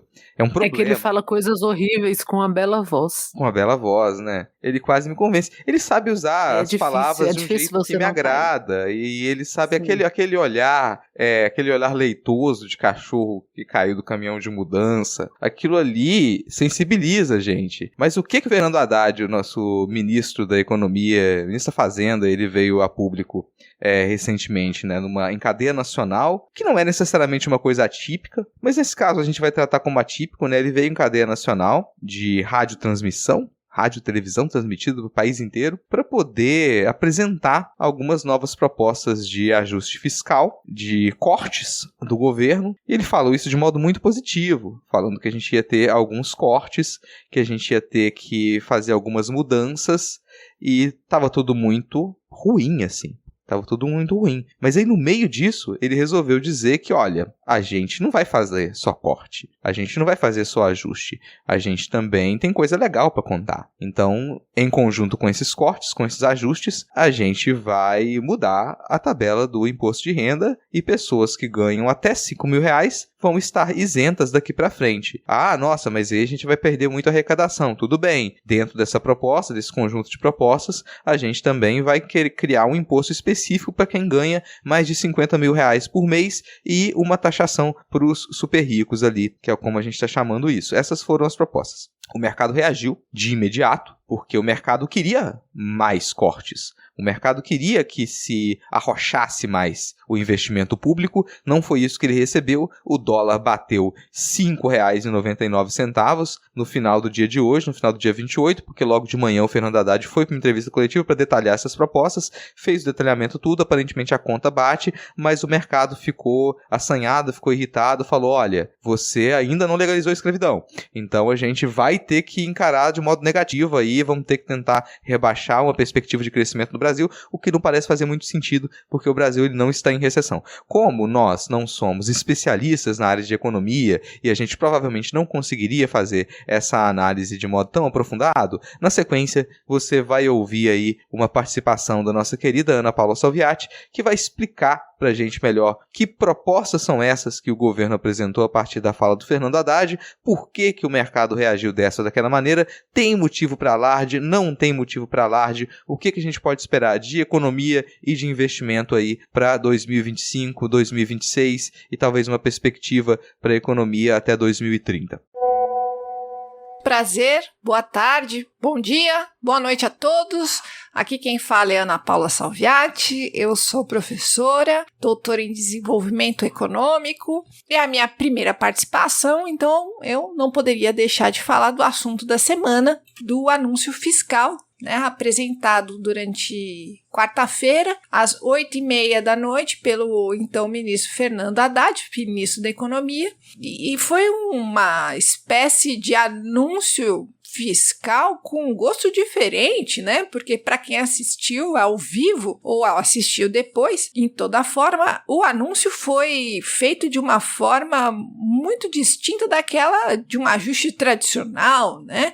Foi apresentado como um novo projeto da economia brasileira, para a economia brasileira, certo? Então vamos tentar analisar um pouco esse contexto para entender do que se trata esse pacote de ajustes, tudo bem? A gente não pode deixar de levar em consideração que essa semana, né, também essas últimas 2 semanas, a gente está tratando de questões aí que seja você que interpreta o centrão, o PMDBismo, o pacto conservador, seja lá o que for, a base conservadora da política brasileira está alvoroçada com o fato de que o movimento golpista, gestado ao longo de todo o governo Bolsonaro, está sendo indiciado. Então é nesse contexto que o ajuste fiscal está sendo apresentado. Então, nessa semana nós já tivemos PEC que impede qualquer direito, acesso à interrupção de gravidez, a chamada PEC do estupro. Também tivemos uma PEC que acaba na prática com o fim do Estatuto Social da Terra, certo? Até o fim da semana apresentarão uma PEC com o fim da obrigatoriedade de investimentos em saúde e educação. Talvez antes. Se depender do Centrão, é certo que até o final do ano eles votariam o final da Constituição de 88 e no lugar colocavam uma lei ordinária qualquer. Esse é o clima que o anúncio fiscal foi feito. Bom, a economia brasileira amargou desde 2015 baixos e muito baixos, incluindo aí o período da Covid-19. Contudo, na atual gestão, iniciada em 2023, a economia brasileira vem apresentando crescimento acima da expectativa de mercado, o que cacofonicamente tem causado mal-estar em setores da economia, leia-se os investidores do mercado financeiro, ok? Desde os anos 2000, o ajuste fiscal é parte do nosso tripé macroeconômico, mas não qualquer ajuste fiscal, certo? Um ajuste fiscal que somente enquadra os gastos da gestão pública com pessoal e investimento social, certo? É o famoso superávit primário. Os demais gastos com juros, por exemplo, não estão enquadrados no limite dos gastos públicos. Trocando em miúdos, não pode gastar construindo banheiro, levando água potável ou construindo novas universidades. Isso tem que economizar como se o orçamento público fosse igual ao da Dona Maria imaginária. A mesma que emite títulos da dívida pública e leva eles no supermercado da esquina para comprar leite, pão, né? Fazer um brigadeiro de tarde. Já os gastos com juros, esses não obedecem às leis do orçamento doméstico, por incrível que pareça. E eles também não estão no guarda-chuva do limite fiscal. Olha que incrível. Então, o governo Lula acaba de apresentar um ajuste fiscal em que reduz investimentos públicos, os tais gastos, para se manter em dia com a meta fiscal. Até aí tudo bem. A proposta do Haddad não contemplou os desejos amplos do mercado, que buscavam que o governo reduzisse o BPC, o benefício de prestação continuada de idosos e pessoas com deficiência, em que a renda familiar é menor do que R$ 250. Sim, a esperança do mercado era que o governo cortasse recursos com pessoas que só não estão abaixo da linha da pobreza por causa do BPC. Mas tem mais. O mercado também desejava um corte que tratasse, por exemplo, da desindexação das aposentadorias e do BPC ao salário mínimo. Ou seja, que o ajuste anual dos salários não ajustasse os demais recursos, certo? Aposentadorias que, assim como o BPC, vale dizer, garantem a sobrevivência de longas faixas familiares em nosso país em condições mínimas de existência. O mercado, na verdade, sonha desde 1988 com a desindexação dos recursos para educação, saúde, o que seja lá o que for, ou pelo menos a redução desses investimentos. Mas não foi dessa vez. Mas nem por isso eles não deixarão claro a sua insatisfação, não é mesmo? Bom, então vamos ver o que o governo apresentou. Bom, então o governo apresentou um teto para o ajuste salarial de até 2,5%. Isso significa que nos próximos anos o aumento no poder de compra de consumo dos salários mínimos, a política mais importante seguida apenas do Bolsa Família para a distribuição de renda do país, está limitada a 2,5%. Esse ano, a título de exposição, a título de exemplo, o aumento do salário mínimo foi de 6,97% em relação a 2023. Então, é uma bela redução, tá? Ainda mais se levarmos em consideração que o país cresceu acima das expectativas e, como dissemos anteriormente, frustrando alguns setores da economia. Mas é aquilo, não dá para agradar todo mundo. Mas sobre o salário mínimo ainda vale mais uma palavrinha. Nosso poder de compra hoje é menor do que o do início do Plano Real. Isso quer dizer que as perdas inflacionárias foram maiores do que a recomposição salarial. Na bem da verdade, o único governo que se propôs a fazer aumento do poder de compra do salário mínimo na história recente, na história da nova república, foi o de Lula, ao ser eleito em 2003. Antes dele, a última valorização do salário mínimo havia sido feita em 1964, às vésperas do golpe civil-militar. O governo também anunciou uma mudança tributária sobre a arrecadação do imposto de renda, isentando os que ganham até R$5.000 por mês de pagar parte do leão. Se levarmos em consideração que a massa da população empregada no nosso país recebe até R$5.000, essa medida tem impacto direto no aumento da liquidez disponível para o consumo. Tirou de um lado, recompôs do outro. Do que bem. O governo também apresentou a proposta de aumento da idade mínima para a aposentadoria dos militares e nova regulamentação para as pensões. Isso significa que transferências de pensões ou mortes fictícias ficam vedadas. Olha que impressionante. Isso existia até ontem. Ainda existe, é só uma proposta. Nós, réis mortais, com sorte, nos aposentamos com 60, 65 anos. Já os militares se aposentam com 50. A proposta apresentada indica progressividade para a idade mínima de 55 anos. Não chega sequer aos 65 exigidos aos demais homens da população brasileira. Mas são os militares, né? O governo falou sobre o aperfeiçoamento dos critérios de acesso ao BPC. Isso aqui é importante. E ao Bolsa Família. Sobre o BPC, até os minerais podem compreender que a expansão do BPC observada nos últimos anos se tornou fonte de preocupação para um governo que não deixa de estar comprometido com o corte de gastos, mesmo que estes sejam um único salário mínimo para pessoas sem condições materiais mínimas de vida, porque o BPC se trata exatamente de um único salário mínimo. Bom, segue nessa linha a proposta de ajuste na concessão do Bolsa Família, no qual o governo insiste que a admissão de benefícios para famílias unipessoais se tornou um problema relevante. É a famosa pessoa que consegue, né, nas suas condições faustodas de vida, entrar nos critérios de eleição para receber o Bolsa Família, mas como ela é sozinha, isso se tornou um grande problema para as contas públicas. Na linha do combate as distorções de renda nacional, o governo apresentou a proposta de corrigir os supersalários, salários acima do teto de R$44 mil, que se valiam dos famosos penduricados para incrementar ainda mais a remuneração, o famoso auxílio paletó e outros que tais.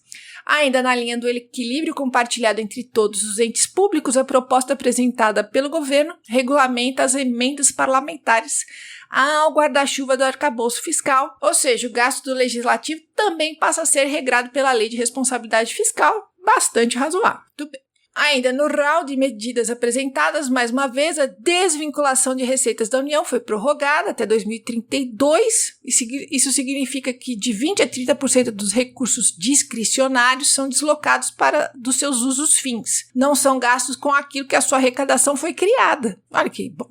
Também revoga o dever de execução do orçamento, o que, sinceramente, foi entre as medidas a mais recuada de todas até o momento, na minha humilde opinião, ok? Mesmo com a lei orçamentária anual indicando os recursos para os devidos fins e pastas, o ente público fica, então, agora, a partir dessa proposta, desobrigado de investir os mesmos. Essa atitude já vinha sendo realizada na prática há décadas, tá? Mas colocar na proposta é de um recuo tremendo, o que na prática acaba deslegitimando a própria LOA anual, né? A Lei Orçamentária Anual. Eu ainda poderia falar mais umas 2 horas sobre o assunto, tranquilamente, mas para chegar ao fim da minha participação aqui no Midcast, quero reforçar um dado muito importante aos ouvintes. Entre as quase 200 de países existentes no mundo, o Brasil ocupa a primeira colocação sobre a concentração de renda e riqueza, tá? 48% do total de recursos estão distribuídos com 1% da nossa população. Não são 2, não são 10, 1%. É 1%, melhor, no português correto. 48% do total dos recursos criados, renda e patrimônio, fluxo e estoque, estão comprometidos com apenas 1% da nossa população. Isso significa que, de tudo que é produzido em um ano, ou seja, a renda e o patrimônio, as propriedades, estão restritas a exatos 2.126.000 indivíduos. Esses dados são do Banco Suíço UBS e podem ser encontrados no seu relatório anual Global Health Report de 2023. Então, quando falarmos do mercado, agora você já pode ter claro que aproximadamente são 2 milhões de pessoas, 1% da população representada no mercado. Bom, era isso que eu tinha para comentar. É um prazer falar com a audiência do Midcast. Vocês podem me encontrar no site da Borboleta Azul, no Blue Sky, como Ana Paula Salviati, ou é só jogar salviati.com na internet. Até a próxima! Então a gente ouviu aí os comentários agora da Ana Paula Salviati, que é quem entende. Então depois de você ouvir o que é razoável, o que faz sentido e é o que você realmente tem que prestar atenção, agora a gente vai fazer os nossos comentários, que eles podem ser um pouco mais figadais. Porque esse aqui é um programa de comentarismo de portal. Então o que a gente consegue entender do que o Fernando Haddad disse, a gente tenta tirar um pouquinho do charme dele, a gente tenta tirar um pouquinho daquele cheiro de Nelore, do perfume do terno dele lá. Vamos deixar isso aqui de lado um pouquinho para tentar analisar o que tem de bom, o que tem de preocupante, o que tem de criticável nessas propostas que a gente tem agora, que vou deixar já o comentário de que isso não vai para frente tão rápido assim, tá? Apesar do Arthur Lira e do Pacheco terem vindo a público falado, isso é prioridade, a gente quer colocar essa votação, colocar isso em pauta antes do recesso, então vai ser esse ano ainda. Na prática, a gente já tem algumas propostas complementares de deputados de direita que tentam revisar algumas desses cortes para que eles sejam ainda mais incisivos.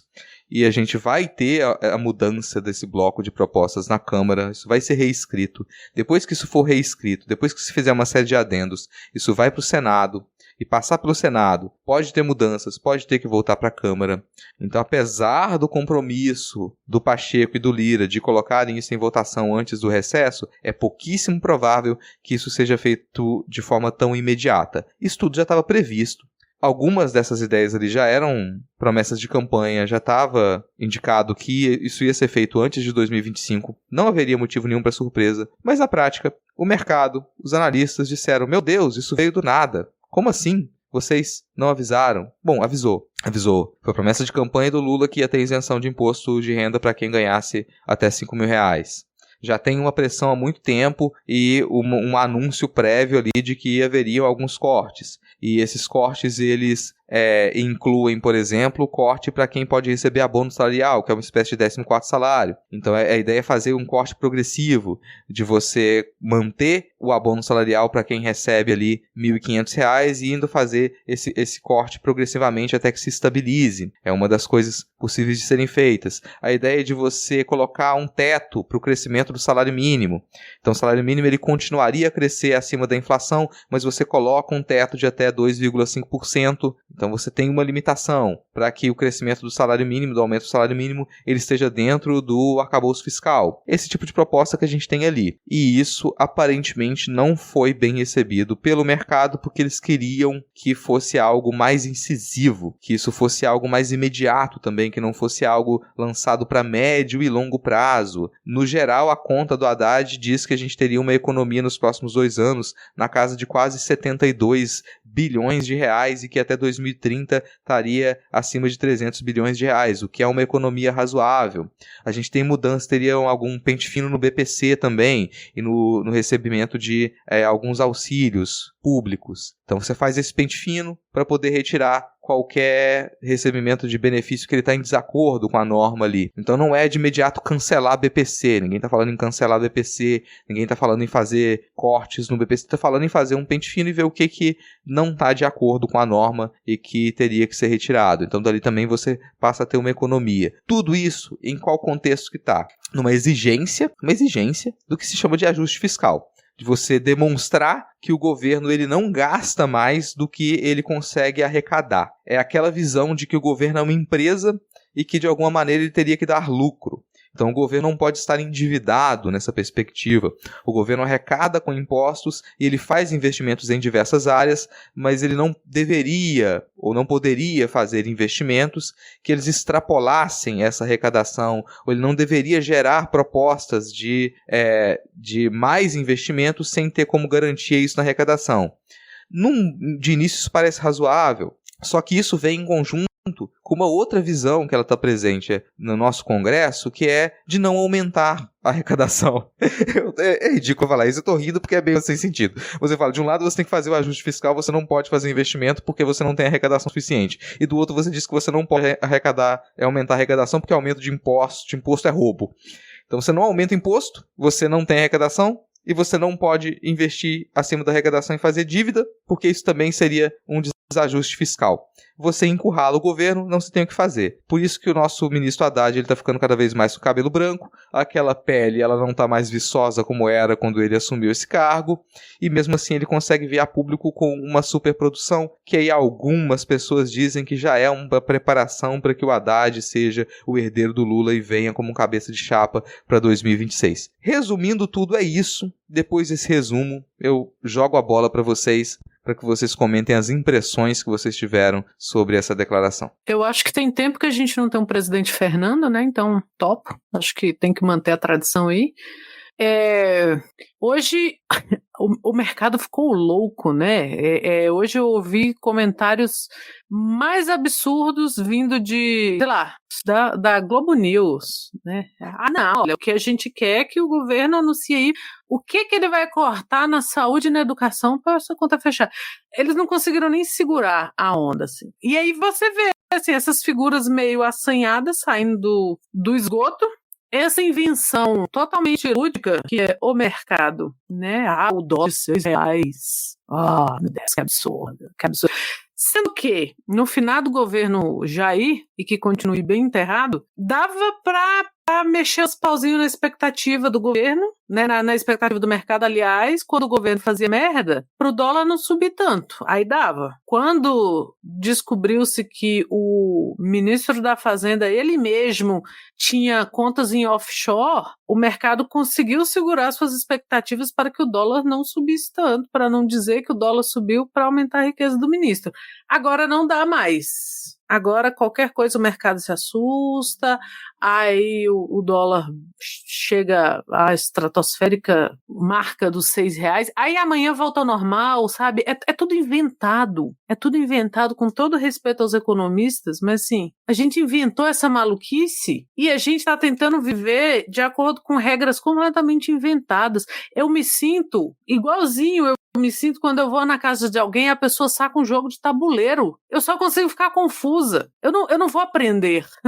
Não vai dar pra me divertir. Isso são regras que você inventou, tá tentando me explicar e eu só vou ficar triste. É a mesma coisa com a economia. Então, assim, o mercado tá muito triste de que, nossa, poxa, mas nós vamos taxar o cara que ganha 50 mil, mas coitado, ele recém saiu da pobreza, mas o cara que ganha 5 mil reais tem que ser taxado, filho da puta, ainda tem que tomar uma chinelada. Esse filho da puta tem que pagar imposto de renda. Agora o coitado dos 50 mil, não, porra. Agora que ele consegue levar o filho dele pra Disney, nós vamos taxá-lo? Então, assim, são sempre expectativas muito irreais e é sempre uma cobrança de que a gente tire uma tira de couro do lombo do pobre, mas sem uma gota de sangue, né? Para citar o Suassuna aqui. Porra, como assim a gente não vai foder o pobre? Não, porra, Haddad, como assim? E aí daqui a pouco, ao mesmo tempo, o próprio mercado tá lá elogiando o Haddad. Eu amo como o mercado ama e odeia Fernando Haddad. Assim como todos nós. É o homem odiado e amado, assim. Deve ser muito difícil ele. Então, é sempre assim. A expectativa é a seguinte. Nós vamos... É o que o Rodrigo falou. Nós vamos legalizar a escravidão? A porra não deu. Tá, mas a gente vai poder, sei lá, espancar pobres a partir de agora? Ixi, não dá. Porra, aí fica, porra, Lula, e agora nós vamos ter que aumentar o dólar. Como assim as pessoas querem comer? E não adianta você falar que se você dá um lucro real para o salário mínimo, ou se você não taxa o cara no pouco que ele ganha, ele vai gastar aquele dinheiro. A gente sabe, brasileiro não guarda dinheiro, brasileiro gasta. Ou porque quer ou porque precisa. Às vezes ambos, que é o caso, né, da maioria.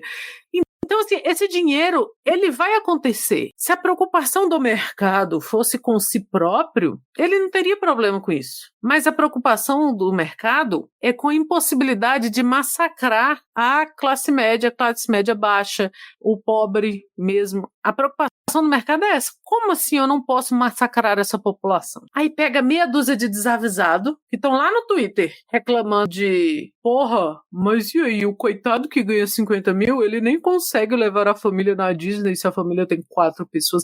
Foda-se, meu irmão. Se alguém me pergunta assim, se eu quero um país mais justo e ninguém nunca mais pisa na Disney, pau no cu do Mickey Mouse. Uma coisa que eu não suporto depois de parque de diversão é o Mickey Mouse. Eu não tô preocupada. Sabe, se alguém me dar o poder de escolher que vocês nunca mais vão à Disney, vocês vão esquecer que a Disney existe. Por mim, foda-se. Aproveito para fazer uma moção de repúdio ao adulto Disney.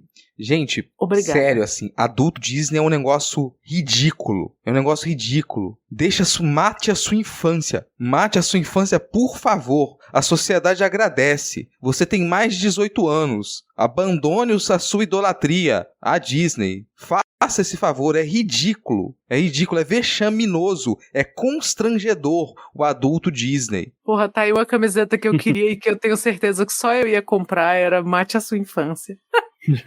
Sobre essa parada do Haddad aí, enfim, o mercado reagindo de diversas formas, o mercado ele tem uma característica muito específica, ele é maior do que o governo e do que a população civil em geral, assim, o mercado tem mais é que se fuder, é isso, entendeu? Tipo, foda-se o mercado. Eu acho um saco, porque, assim, a questão mercado/economia é o que historicamente ganha a eleição. Assim, tipo, é quando você consegue convencer as pessoas de que um candidato X vai melhorar o mercado/economia desse país. Então, historicamente, este candidato X tende a desempenhar bem nas eleições. Eu acho isso um saco. A gente tem que mudar isso, cara, porque quando a economia vai bem, os maiores beneficiados são a elite, estão na elite, são as pessoas que ganham fortunas e fortunas quando a economia está indo muito, muito bem no país. Quando a economia vai mal, os maiores prejudicados são os mais pobres, entendeu? Se o mercado não se importa com a gente que está embaixo, por que a gente que está embaixo tinha que se importar com o mercado? Entendeu? Por que a gente tem que tomar alguma decisão de gestão do nosso país pensando numa entidade que não está nem aí pra gente e que, inclusive, responde aos interesses de uma minoria, certo? Por que a gente tem que se preocupar tanto assim com ele? O que me incomoda nessa história é isso, entendeu? Essas concessões que a gente tem que ficar fazendo em prol de uma entidade que tá pouco se fudendo pra gente, entende? Concessão funciona assim, né? Concessão funciona assim, olha só, o Rodrigo vem aqui, o Hipólito vem aqui e me propõe fazer X. Eu venho aqui e falo assim, não, eu quero fazer Y. A gente senta, eu abro mão de uma parte, o Hipólito abre mão de outra parte, então a gente sai com uma proposta Z que vai parcialmente beneficiar um pouquinho os dois. Nenhum dos dois vai conseguir exatamente o que queria antes, os dois vão abrir mão de um pedaço daquilo que queria, né? Vamos fazer concessões em prol de um denominador comum aqui, beleza, temos aqui a opção Z. Vamos para casa feliz porque conseguimos entrar no acordo, certo? O mercado não faz concessões pra gente. A gente faz concessões pro mercado e o mercado, ele ocupa o espaço que a gente abriu mão, entendeu? A gente dá um passo para trás, ó, vamos recuar aqui 2 passinhos pra gente poder entrar num denominador comum com o mercado. O que o mercado faz? Ele dá 2 passos pra frente. E ele ocupa esse espaço que a gente abriu pra ele, entendeu? Eu acho que a gente tem que parar de se preocupar com essa porra desse mercado, entendeu? Porque ele tá pouco se fudendo pra gente, entende? Eu sei que é mais complexo do que isso. Eu sei que tem todo um nível de interesses e poderes e mecanismos aí que impede que isso aconteça de uma maneira mais simples e a gente ter um governo de frente ampla dificulta bastante a gente de se posicionar. Mas esse é o posicionamento que eu gostaria que a gente tivesse de verdade. Foda-se o mercado. O mercado, ele não responde aos interesses da maioria da população, portanto, a voz dele não tem que ser tão forte assim. Tem que ser bem menor do que está sendo. Ótimo. Para fechar esse tópico, o último comentário aqui agora, fechando o tópico episódio, tá, gente? Tem um elemento desse pacote de medidas que o Haddad anunciou que eu considero ele um elemento muito interessante. É pouco, mas eu não me lembro da última vez que um governo deu um passo nessa direção, diga. Desculpa interromper você, cara, eu preciso sair. Eu tô recebendo visita aqui em casa e eu não tenho como fugir, tenho que ir lá receber agora e eu peço desculpas aí, mas eu vou ter que... Não, vai lá, a gente agradece demais a sua presença aqui, Lucas. E quando você quiser voltar, a porta tá aberta, assim, ou você sabe onde a gente esconde a chave, é só chegar. Beleza, então. Valeu, gente, um abraço, até mais. Valeu, Lucas, obrigada. Vamos fechar aqui, gente. Ficamos a Ana e eu, e a gente vai fechar esse tópico com essa parte do pacote de emendas que diz, do pacote de propostas que diz que os nossos militares, eles não vão poder mais ter a chamada morte ficta, que é quando um militar ele é expulso, ele é afastado da corporação, mas o registro que é colocado lá é como se ele tivesse morrido para a família dele passar a receber pensão. Então o sujeito comete algum tipo de crime, ele é expulso, mas ao invés dele perder alguma coisa, pelo contrário, ele não precisa mais trabalhar e a família dele passa a receber uma pensão, como se ele tivesse, sei lá, sido morto em combate ou alguma coisa assim. Então isso acabaria. Também se passaria a estabelecer progressivamente uma idade mínima para o reestabelecer, né, para o afastamento, aposentadoria, reforma dos militares, que atualmente bateu ali, acho que os 35 anos de serviço ou 50 anos de idade. Com 50 anos de idade eles já podem se reformar ou se aposentar. Isso passaria para 55. Ainda tem muito privilégio com relação ao restante da população. Também se extinguiria uma coisa que isso sim vai fazer uma diferença danada. Extinguir a transferência de pensão. Porque o que acontece muitas vezes é familiar ficar transferindo a pensão de um familiar para o outro. Então aquele dinheiro, sei lá, que a esposa recebia, que a filha recebia da pensão de um familiar que era militar, ele vai passando de familiar para familiar. Então é um dinheiro que ele nunca para de sair do cofre público, né?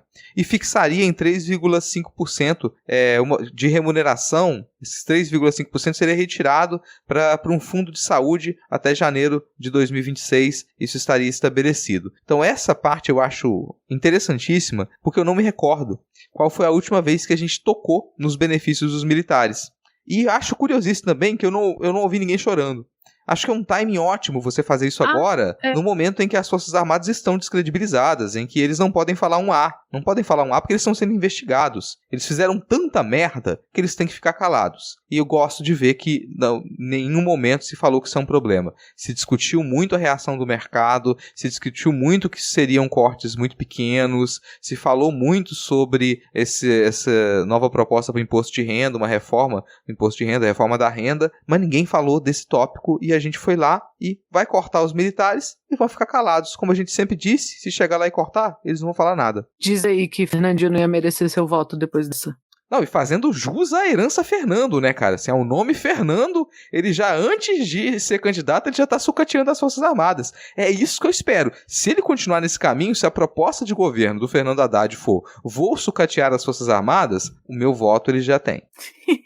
É muito bom. É mesmo, assim. Foda-se. O que todo Fernando quer é sucatear as Forças Armadas. Eu concordo com você. Eu não tenho nem o que dizer que não seja tautológico sobre isso. Que o timing, assim, é esse. Tem que rolar. Porque o mercado vai espernear e vai espernear, assim. O que o Lucas falou sobre eleição é verdade, mas a gente ainda tem um tempo para eleição. E essas coisas são muito voláteis.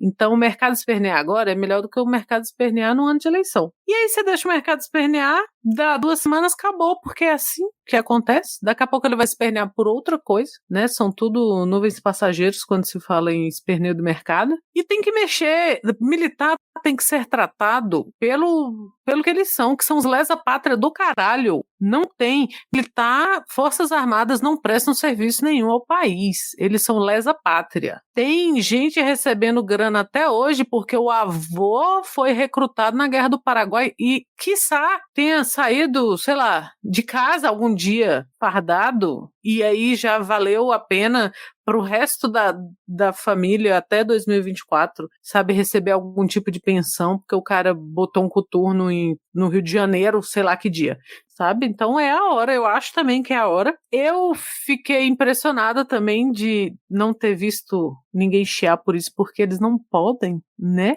Então, eu acho que é a hora de Fernando Haddad fazer valer esse voto que ele quer nosso. Eu acho também que o PT não, né? Talvez, eu acho que mais do que o PT, eu acho que o próprio Lula, a figura do Lula, fez um ensaio ali de ver qual seria a reação tanto das pessoas ao pronunciamento do Haddad, quanto do próprio Haddad, né? O posicionamento dele, assim, meio aquele teste, né? Vamos ver como ele se sai, vamos ver. Então, não descarto, porque eu acho que a gente teve um breve período em que a gente achou que o Boulos já seria a próxima figura a substituir o Lula, mas eu acho que não ainda. Embora eu acho bem óbvio que seja ele, mas eu acho que a gente está precisando de um substituto meio imediato. Não sei. Eu vou repetir aqui o que eu falei lá no grupo do Midcast quando a gente falou disso, porque o Tarcísio provavelmente vai ser a figura que a extrema-direita vai apresentar nas eleições para presidente. E é uma merda como a gente tem que sofrer as consequências do governo de São Paulo sempre. Porra, meu Deus, chega, sabe? Parem, eu não quero mais acompanhar a política de São Paulo. E é inevitável.